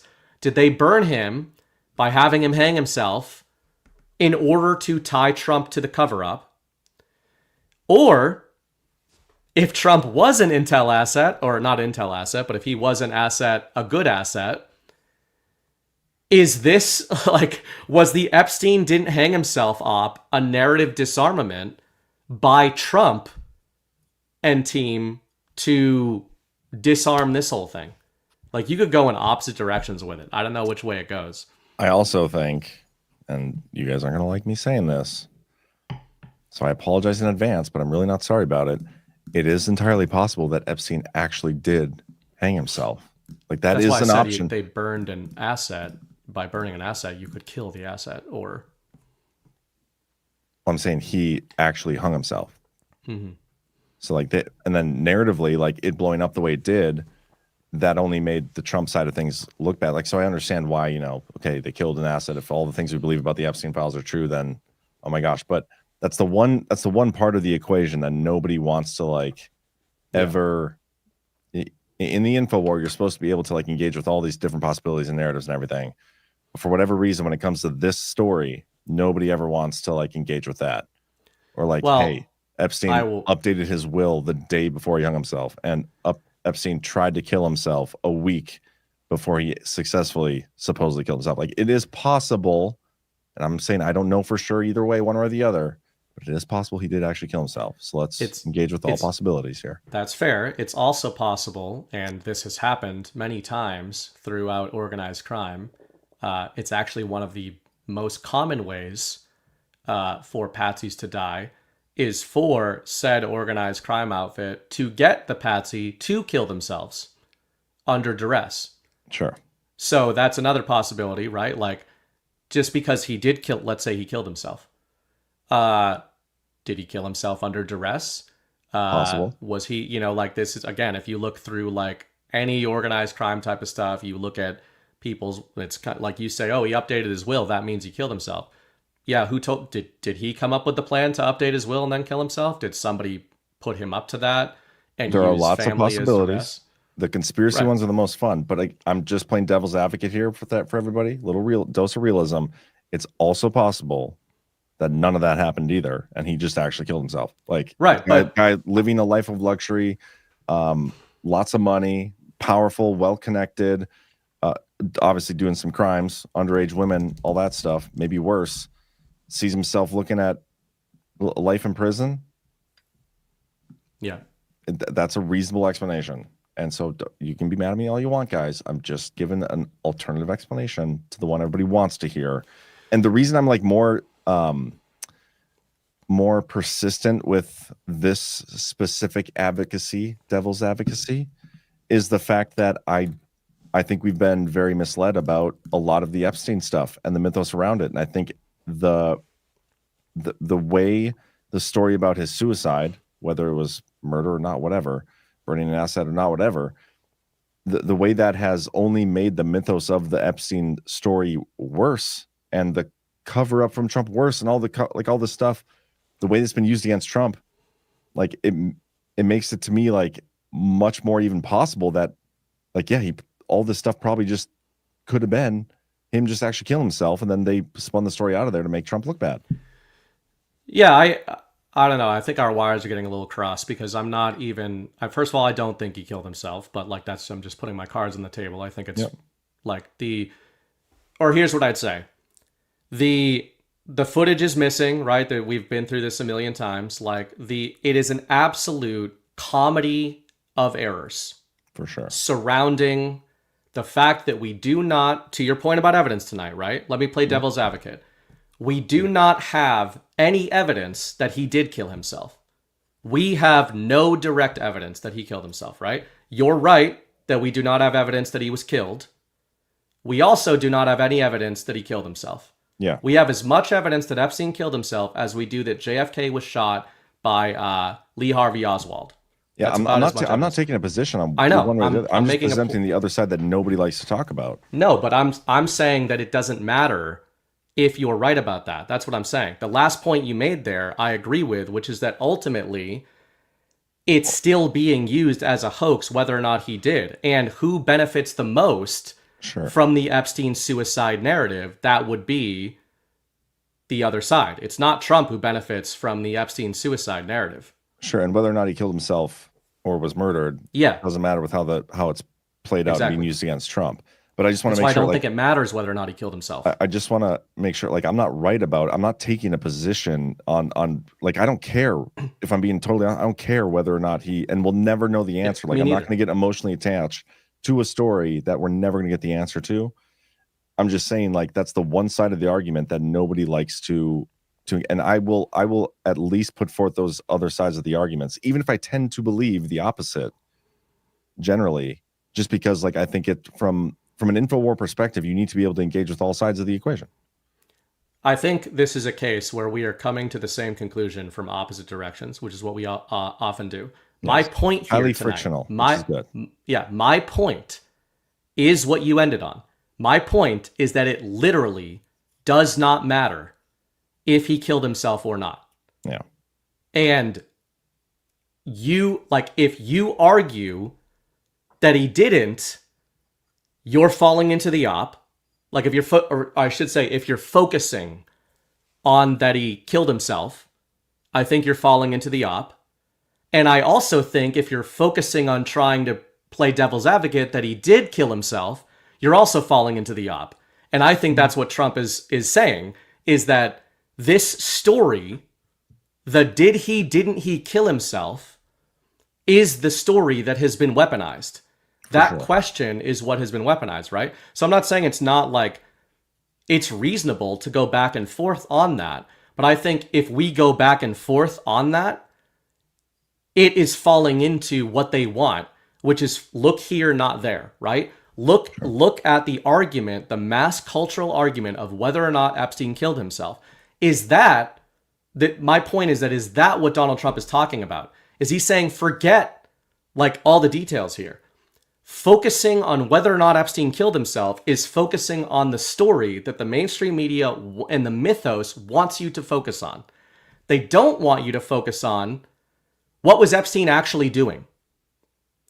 And there's all this mythos around what he was doing, but we can see here, based on these communications, he clearly was trying to compromise Donald Trump. And now the story of his death is like it's like the ironic encapsulation of what Epstein was trying to do back in 2011 and 2015. He was trying to compromise Trump, couldn't while he was alive, but either somebody behind him or him accidentally, by dying, has managed to a lot of people to ensnare Trump in this whole Epstein narrative. So it's just, that's what, I don't know like what the truth is here, but what I find most interesting about especially Michael Wolff's framing there is that Epstein dying, however he died, is ultimately being used by the media to leverage Trump, or to attempt to leverage Trump. And the implication is that Epstein was trying to leverage him all the way back at that time. So it's at the very least, it's ironic how this all turned out, right? Like the guy who's trying to leverage the guy gets killed, and then the story of him dying is what's then used in an attempt to do the same thing. Yeah. Yeah. I mean, I think so. I think I kind of agree with you, but I'm not going to say I agree with you. I think the whole thing, I think the whole Epstein thing has become retarded, and it's been retarded since Pam Bondi said she had on her desk. And it was probably retarded before that. And it's been a rug this whole time. And if you're going to engage with it, you got to at least engage on all sides, not just the sides that feed your confirmation bias. That's my point. Yeah. And Rebelnator, by the way, since you said it 14,000 fucking times in chat, I am aware that it's a Sherlock Holmes quote. John said it was a Sherlock Holmes quote. We talked about that 20 minutes ago. But, you know, if you want to keep shouting that into the void, Rebelnator's cool shit. He watched my show. So super cool. Yeah. BB, you're on edge. You went people from... if people call me an idiot over and over and over again in the chat, I'm allowed to respond. That's the way it goes. Hey, I know. Rebelnator's real cool, but you wouldn't say that shit to me in person, so I'm going to respond this way if you say it to me in chat. And I promise you wouldn't say it to me in person, because nobody ever has that comes to these things after talking that way in chat. Well, now I feel like I have to call you an idiot in person. Just playing. I'm just saying. We should talk about horses again. Yeah. Or something. That's what started. It started all. I had to get mad to get over the stroke symptoms. Yeah. I don't like it when you're angry. I'm not. Just I'm not a angry. troll. I'm righteously. And he's not even a troll. He's a good dude. I think. I guess I don't know him. He could be a troll. I would say that trolling is usually an attempt to be funny rather than saying you sound uninformed 15 times in a row. Well, you did sound a little uninformed there. I agreed for a little bit. I was like, man, BB sounds a little uninformed about this. But you saved yourself, I would say. You know what's interesting about the Sherlock Holmes thing, and this might have been me setting myself up for more comms. You calming yourself again? Decoding yourself? The origin of the quote was in Silver Blaze, wherein Sherlock Holmes investigates the theft of a racehorse and the murder of its trainer. Does he solve who killed him? Oh, I haven't even gotten to that yet. Oh, so you haven't even read the book. Holmes notes that the guard dog, which should have barked at a stranger, did not make a sound. The dog's silence indicated that the thief was someone it knew well, leading Holmes to the criminal. So do we think who in the email said that? Was it FC himself? Epstein, Epstein was the one who said the dog that didn't bark. So Epstein was into Sherlock novels, or is that like a very popular saying? The dog that hasn't barked. It's that popular, but anyway, the Epstein stuff. Curious. Supposedly, what's his name? Tim Burchett. He came to the House floor tonight and was like, "Let's release everything we got," and then all the Democrats or something voted against it, or it's all political theater. Trump called it a hoax, and when Trump calls something a hoax, like he does the Russiagate stuff, we don't have to take him at face value. I get that. I've said that a million times, but I'm like on this one, I haven't seen anything to say it's not a hoax. Whatever that even means, that can mean something differently to everybody, and that's totally fair. But I see it as some sort of fabricated, narrative warfare weapon that is being used against Trump. And so the best way to not allow it to have the effect that it's intended to have is to not engage with it. But if you're going to engage at least fairly. That's what I said earlier. It's all retarded though. What the fuck are you talking about? That Sherlock Holmes thing, which again we did mention, that has many interpretations, which is the point. Yeah. Like one of the interpretations there, again, the guard dog knows whoever's there and basically doesn't snitch, right? Like that's the implication of what that means. So that's why I think that's probably why CanCon was talking about Trump as an asset, because another way of looking at that is that Epstein was saying Trump hasn't snitched. Yeah, and I think he's right about that, the asset thing. But I think we already knew that. You know, like that's we assumed that he's been an asset in multiple regards, going back to Atlantic City when he was building his potential casino there, him and his father, and the work they did with Comey and so again, I think those are saying the same thing, even though Rebelnator does not. They didn't get what I said. I said earlier, my big claim in the show was that they didn't get out of Trump what they wanted to get out of him. Because if he was an asset working against him, they didn't know in 2011, obviously. So stop picking on Revelator. No, Revelator, stop existing. Pick on whoever I want. If they deserve it. Okay, it is what it is. I just want everybody to. I just want some unity, man. That's all I want. You just want unity? I just want some you were unity. talking about friction. Some friction. I brought some friction to the show, and you're like anti-friction now. No, friction is like honest debate. You were angry. You were an angry elf. And I don't like angry BB. It's my secret cap. How about we do the rants and stuff, move past the Epstein? Fine. Do you want to go to the boost? There's one more story I wanted to talk about, but I can't remember what it was. There's something that happened today. I'm trying to figure out what it was. Kash Patel's girlfriend is suing like everybody. Oh, yeah? Who isn't these days? Yeah, right? Who isn't? Who's she suing? She sued Kyle Seraphin a while ago, and now she's suing, what's his name? No, I can't remember. Hold on. I'm going to figure it out. What's his girlfriend? Kash girlfriend? He's like a guy. I want to say this guy, Elijah Schaffer.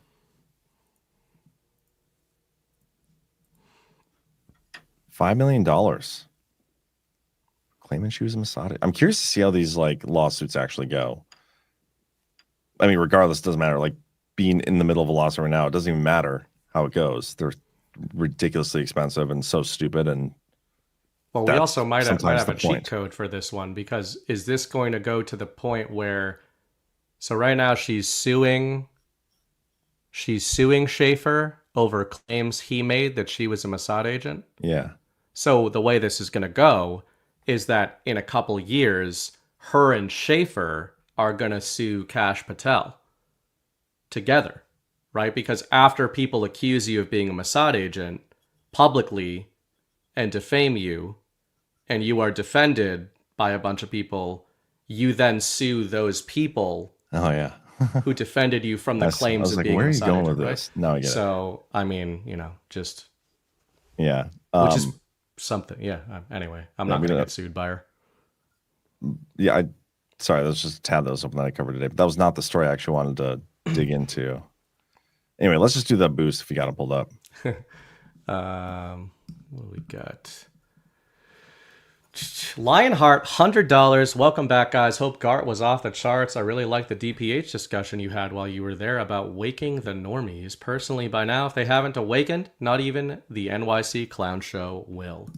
God bless. AFC. That was a fun. Thank you, Lionheart. The live Garts are always special, fun. It was funny because I was like, I didn't think it was a bad show, but I just didn't have any opinion on it. And like everyone came up to me and was like, that was the best DPH ever. So that's good. They're always a good time, especially if you can never make it to an espresso martini. Yeah, if you can never make it to a Gart, fantastic. But if you can make it to a live DPH at a Gart, it's even better. You're a good time. All right, we got 1027JS, a fellow North Dakotan, who sent $20 over and said thanks with a period, which feels a little passive aggressive, because on November 10th, 1027JS sent $20 boost over and said thanks guys, period. Oh wait, that was for a different show. I'm all mixed up now. Huh. No, I'm so confused. to baseless conspiracies, they said thanks guys, and for DPH Wednesday they just said thanks, period. Well, she's probably thanking me then. Mm-hmm. Not both of us, and definitely not you. So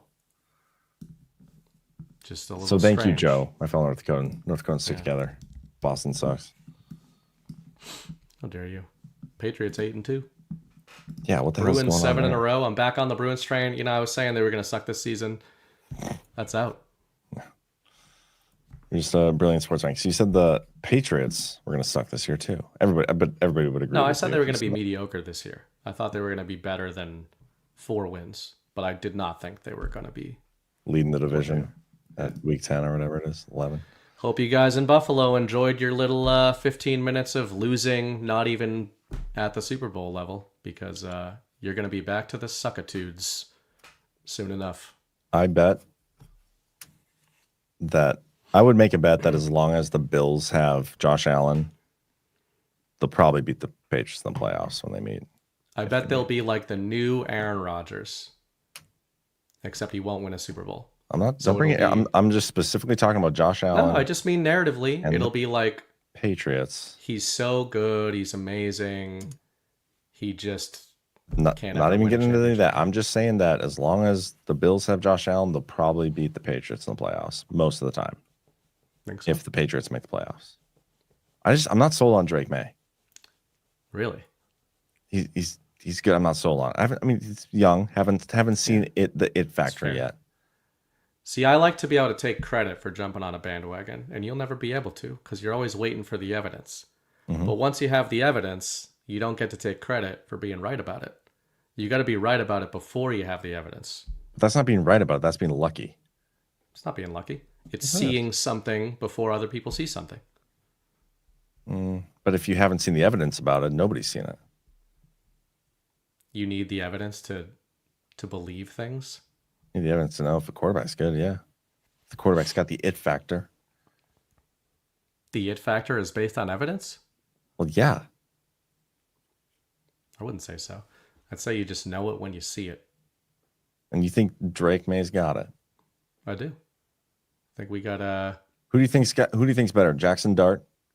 Who do you think's got more it factor, Jackson Dart or Drake May? Drake May.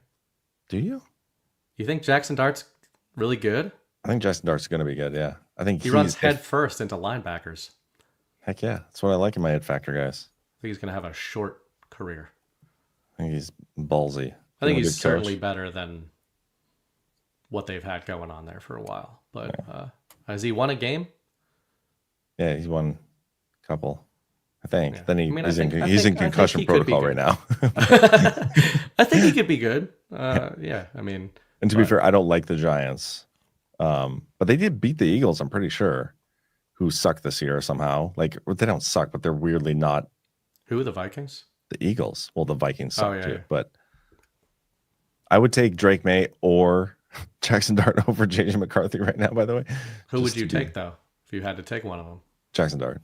You'd take Jackson Dart over Drake May? I think so. Can he throw like 65 yards on a dime to the sideline? Is he that? I haven't watched much of Jackson Dart. I've just seen his stats. Yeah, I don't know. I guess I haven't watched a lot of it, but I've seen Drake May's at 75%. He's going to set the all-time like accuracy record potentially this season. I've seen a little bit of Drake May, and I've seen the same little bit amount of Jackson Dart, and Drake May just bores the shit out of me. What? He's got the most 20-yard plus passes in the league this season. But he does it in a very boring way. He's also the number 2 scoring player in football this year. Yeah, and everything. I don't know who number 1 is, but it's a boring way to do it. I think it's Jonathan Taylor. So he's the number 1 scoring quarterback. Yeah. Actually, I think Sam Darnold passed him, which is strange. Well, he had like 400 touchdowns in the first half the other night. Yeah. Hey, anyway, man, I just think I look forward to being able to lord over this little segment over you 10 years from now when Jackson Dart is bagging groceries and Drake May is a solid quarterback. We'll see what happens. If Jackson Dart can not knock himself retarded, the potential's there. And that's what's boring about Drake May is he wouldn't ever knock himself retarded. And sometimes that's like what I want to see. He does, actually. He's stupid, too. He runs into people. So. Let's not do it in a very exciting way. No, it's not as exciting. I would agree that Jackson Dart is really stupid and exciting. Yeah. Drake May is boring. Good? But probably good at 20-yard passes or whatever. Yeah. Which I suppose if I was running an NFL team, I'd want that. But but I'm long as they're all armchair having fun. quarterbacking and boring. Is this about that I beat you and Chris back to back? Did you beat me? Everybody wrote me I've up. been so like I half the time don't even know. I don't even know. I couldn't even name like who's on my team right now. I started 2-5, and now I am 5-5. Good for And you, man. one of those weeks was that bullshit one that Jordan Sather beat me by like 1 point because Jalen Warren withdrew from the game at kickoff. Oh, what a pussy. So anyway, whatever. This is totally irrelevant. It's relevant to me. Chris did the honorable thing though, and I did this last week when John and I were playing each other. I reminded John to switch his lineup, and Chris reminded me to switch my lineup because I had like 5 guys on bye weeks. And that's why you guys beat me? No. I told you to switch your lineup so that I would beat you fair and square. And I did. Okay. Chris told me to switch my lineup so I would beat him fair and square, and I did. Nice. Look at that integrity. Yeah. This is great. I would remind people to switch line, but I'm not even paying attention to my lineup, so why would I remind anybody to switch theirs? And of course, JB is if you needed any more evidence that fantasy football is retarded. JB auto-drafted and is in first place and is taking credit for it. Yeah, the retarded part is him taking credit for it, not that the computer is better at drafting than all of us. Right. Of course it is. The AI, of course. It's AI going to take all of our jobs. Anyway. Are we done with boosts? Oh, yeah, that's all the boosts. We got rants. Oh, yeah, we do got rants. Oh, oops. I got the rants, though. Oh, my God. Let me pull this up. All right, good night for rants. Thank you, everybody, for... Oh, some of these might be doubled up at the beginning. Alternative 94. Hey, Chris, what's that website you use where you search a person that shows you every company they've been affiliated with? Truth Finder is a good one that I would use. But Chris not on the show. And then he does go on to say, my bad, forgot BB's co-host today and Chris's Sunday. Actually, Chris is Saturday. But if any of you guys know the website, please share it. Yeah. Micro Toolmaker for $55. Where we go when we go all. Good to see you, Micro Toolmaker. Thank you for that. And I believe he gifted some subs earlier. Yeah, so thank you, Micro. It's good meeting you in Cocoa Beach. Secrets. BB mentioned something about his favorite scripture about division. Here's a song he might enjoy. Tyson James, Division. Thank you. Thanks, Secrets. Good to see you, man. Hope to see you at a future Gart. Angie K. It will be resented tomorrow. Johnson was pissed and told Thune. You have to hear Johnson press. Yeah, we listened to that presser, and I mean, he sure golly gee seemed perturbed. If he was real pissed, he could have just not brought it to the floor in the House to vote on it. That's what somebody really pissed off would do. Peyton Pooh, I guess that Una Panuna Banca is in order, and vagina soundbite are appropriate. Oh, and love all the Badlands and the creators. Thank you. I do have an Una Panuna.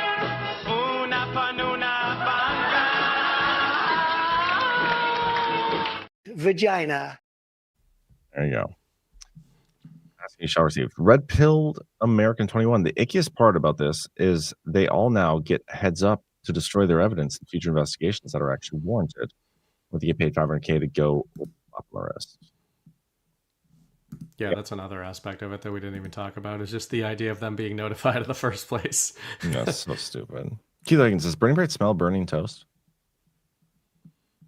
No, not right now. Because I think that's a sign for whatchamacallit? Carbon monoxide. We got Babbage 3 leaving us a Gart meme. Oh, this is great. The horse persists up. That's a good one. That's funny. Now we can do the horse persist. Right, the horse persists.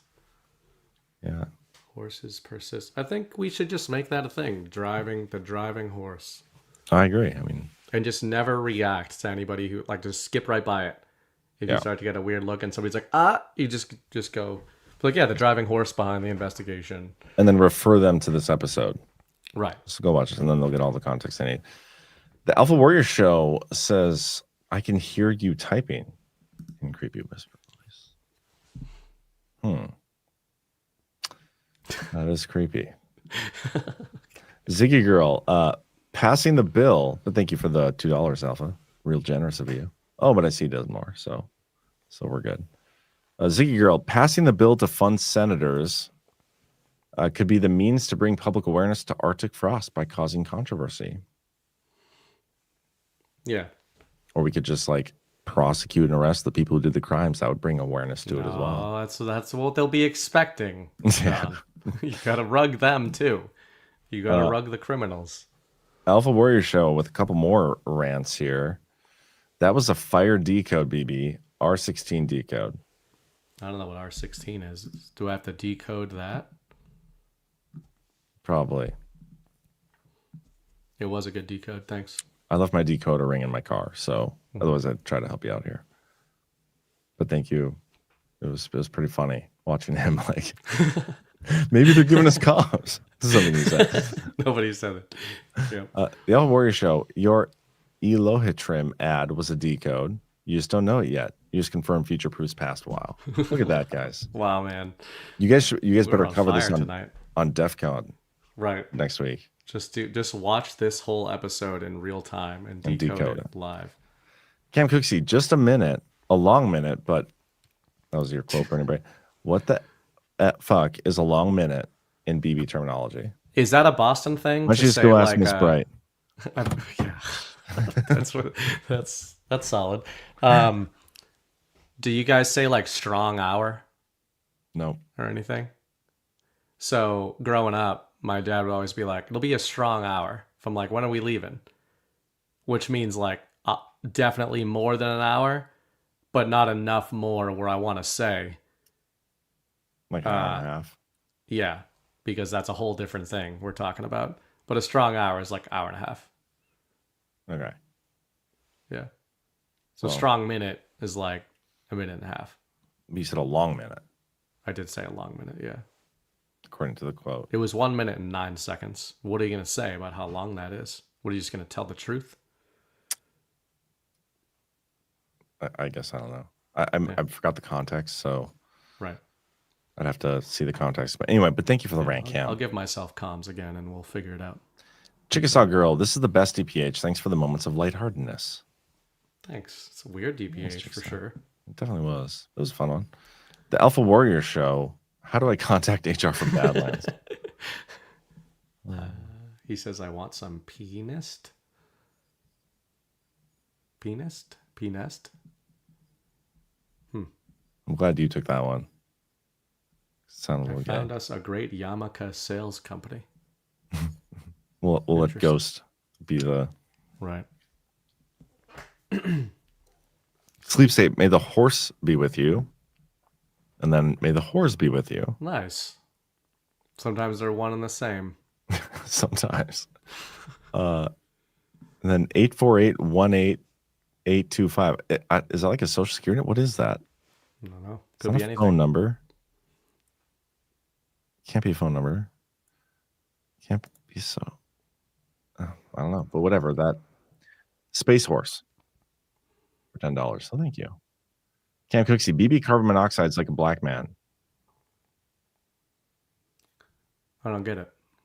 Well, you know how smoke detectors and the black folk, like they don't hear the beep. Maybe you're Is that a thing? With what? Black people don't hear smoke alarms? You haven't heard that? Nope. What? Yeah. Is that what was going around on the internet a while back? Yep. The beeping? It has been going around the I didn't know that was a black thing. Yeah. Allegedly. I don't see race. Yeah. So I'm trying to find a good video of it. I don't know. It's like a meme though, but I don't know. If somebody has a good video to explain what I'm talking about to BB, please send. Maybe we can do this in outro. I'm not gonna spend the time looking. Another 179 says from firsthand knowledge. Yeah, from firsthand knowledge, approximately 10 to 15 years ago, China did not know how to make high quality stainless steel. That was U.S. technology. Eventually, China got the technology. Probably stole it. Yeah. I'm not saying the Americans never knew how to make anything. I'm just saying that. Man, if anybody's being anti-American and criticizing American, it's BB. That's true. But I did recover by saying I want indentured servitude back. Yes, you did recover. Yeah. You did recover. I'll give you that. This next one here from Cam. If you play this as an outro, I'll take full credit. So tired now. I'll take full credit for the jeers, and you can have the credit for the cheers. Best Gart so far, 18-second clip. And here it is. 33,000 emails. Where did they all go? Hillary makes me sick. A time to lock her up for sure. We are all the puppets, and George Soros pulls the strings. Pizza overlord, the thing. Klaus wrote the lyrics. That's what the kids are all watching these days, huh? Well, again, to go back to some of your points tonight, isn't it something that mass culture, comedy cartoons trying to red pill us about this kind of stuff? Or are they? Ocean Redux, big hater. Yeah. And then Smoke Agent got really upset and said, how do I say 1 minute and 9 seconds? You say 69 seconds or 109. This show sucks. Ooh. That's all I hear from that. I don't care if people think the show sucks, but it's funny that they're like watching and commenting on a show they don't like. Very upset. But yeah, I agree. Sometimes the shows suck, man. Come watch my Daily Show. You want to talk about a show that sucks? Come watch my Daily Show sometime. Every day, 1 p.m. Eastern, every weekday. When you guys make an account and go into the chat, it's good for our metrics, by the way. Yeah. Angie K. No, Ramble on 365. Everything in my life that the government has told me is BS. At 47, I am done with it.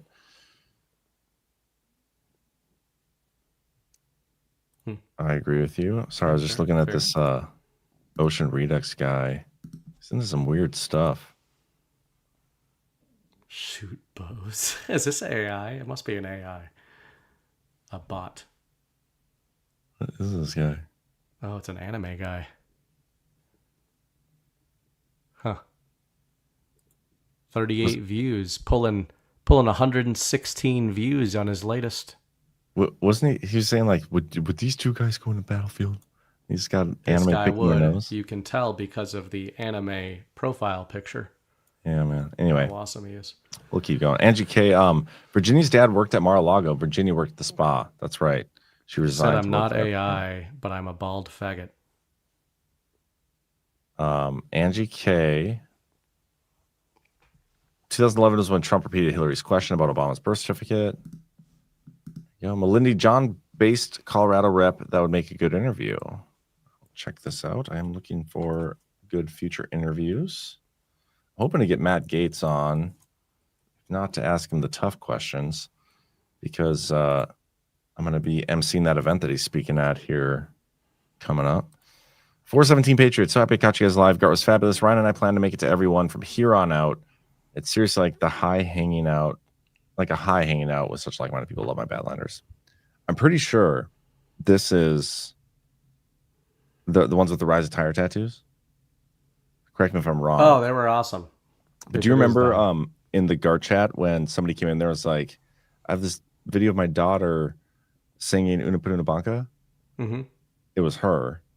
And you, she like cried after you berated her. That wasn't her. Yes, was it it? was. She showed me the video at Gart, and her daughter was like clothed. It just was like the clothing matched the skin. Was she? Yes. Oh, my bad. Well, we hung out a bunch at Gart. Yeah, they're great and people. That never came but I just want you to know that you made her cry, and it was okay. Well, sorry. Because you got a little aggressive. Okay. In fairness, we're being sued by everybody now. Yeah, and harassed as part of a coordinated campaign. And part of what these people do is go into our chats just for honest context, and they try to fuck with us constantly. And I thought that's what was going on there. Yeah, we get it. In fairness, everybody else in the chat thought the same thing. Let's not talk about the legal stuff at this moment. Yeah. Thank you. Melindy, suggestion for the next competition: host versus groups for amount of hand counting signups. What?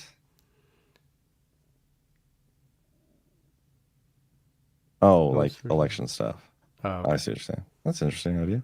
Keith Higgins, JB is the first to enslave AI to succeed. That's cotton picking irony there. Love it. Rebel Nader, funny, I use your words to fuck with JB every chance I get. And he never gets that mad. Yeah, Rebel Nader's like in my chat trying to fuck with me too. He's always there though. I've seen Rebel Nader a million times. I've talked to John this way. People, I think, just need to sack up and not think that I'm furious when I'm kind of going at him. But you also it's not a big deal. Maybe you there's need a lot to of people that have never obviously there's a lot of people who have never really had pushback by people that they know and been able to take that. It's not a big deal. Yeah, and we're working on it, BB. One of these days you'll be able to take that pushback. Yeah, I promise. Yeah. One of these days. 417 Patriot agreed about the best DPH. The dirt moments really made me feel at home. I stay in dirt mom brain mode these days. Yeah, this was off the rails, but it was in a good way. Yeah. Smoke Agent says, "Take my metrics and my money. Love Badlands. All y'all do." Yeah, Smoke Agent's always in the chat. That op went full circle. Yeah, he's good shit too. Yeah, we do have some great people here. We do. We also do have infiltrators and trolls in the audience. It happens, but hey, take what you can get, right? But with that, I don't have an outro. I don't think, unless somebody can find me a smoke alarm video. Completely unprepared. I'm gonna find. Let me find a compilation of this. It's a weird thing to search, like black people smoke detector compilation. I wonder if this is. Oh, that's not appropriate. Did anybody help me out and find me one? No. By the way, is Brad going live tonight? I don't think so. Don't see him scheduled. Don't see him scheduled. All right. Well, come to Gart. Isn't going live. What's going on with that guy these days? He was building all kinds of stuff up in Alaska. He's been sending us videos. Yeah, that greenhouse thing he's doing is pretty freaking epic. Yeah. I'm determined to find a video here, so you're gonna have to wait with me till I find one. I gotta plan out when to switch my batteries out. I hate doing it because all my smoke alarms go off when I do that. I'm gonna have to cut the power to the house. Here we got Snapcake sent one in here. Thank you guys. Hopefully it's appropriate. Okay. Well, this is what they sent in, so we'll see how it goes. But thanks for tuning in, everybody. Hit the thumbs up. I'll be back on tomorrow, 1 p.m. Eastern on the Daily Herold, and you'll be back on Sunday. Who's your guest this week? Ghost. Some Jew talk. Yeah. Well, I'm sure it'll happen. By the way, Mrs. Bright, Ghost drove with Mrs. Bright and I and Baby Bright to dinner while we were at Gart. Mm-hmm. We went to dinner, and she asked him how he liked Richmond, and he proceeded to explain to her for about 15 minutes the civil engineering and layout of the city, like from a top-down view. And at the end of it, she was just like, okay, so like, how do you like it? And he was like, yeah, I like it. We walked back. So that was just a typical Ghost. But we'll talk about that, the civil engineering of Virginia. And yeah, a lot of international stuff going on the last few days. So figured we'll get some Sovereign Bro. We're going to talk about Sovereign Bros on Sunday night, and we're going to talk about the difference between Sovereign Alliance Bros and Our Boys, because there are some Our Boys in the news, and there's a big difference. That's what you say you're going to talk about, but I have a feeling. Yeah, that's the plan. But like Richmond, the best laid plans from a city planning perspective don't always come to pass. That is true. Anyway, let's close out the show. Hit the thumbs up, and we'll see you next time. Here's the meme everybody's talking about. This is a meme. Like, there are videos out there. I can't find them right now. like minutes long compilations of black people just doing videos and stuff, and they can't hear or notice that there's a fire alarm chirping in the background that needs to be replaced. Anyway, have a good night, everybody. I don't know why, but I am offended. First off, that's hella ignorant and stereotypical. I get it. I could take a joke just like the next person. Like, I understand, like, this is like a joke. It's supposed to be funny, but I really think we should take into account the stereotypes that really harm our community. No, because why?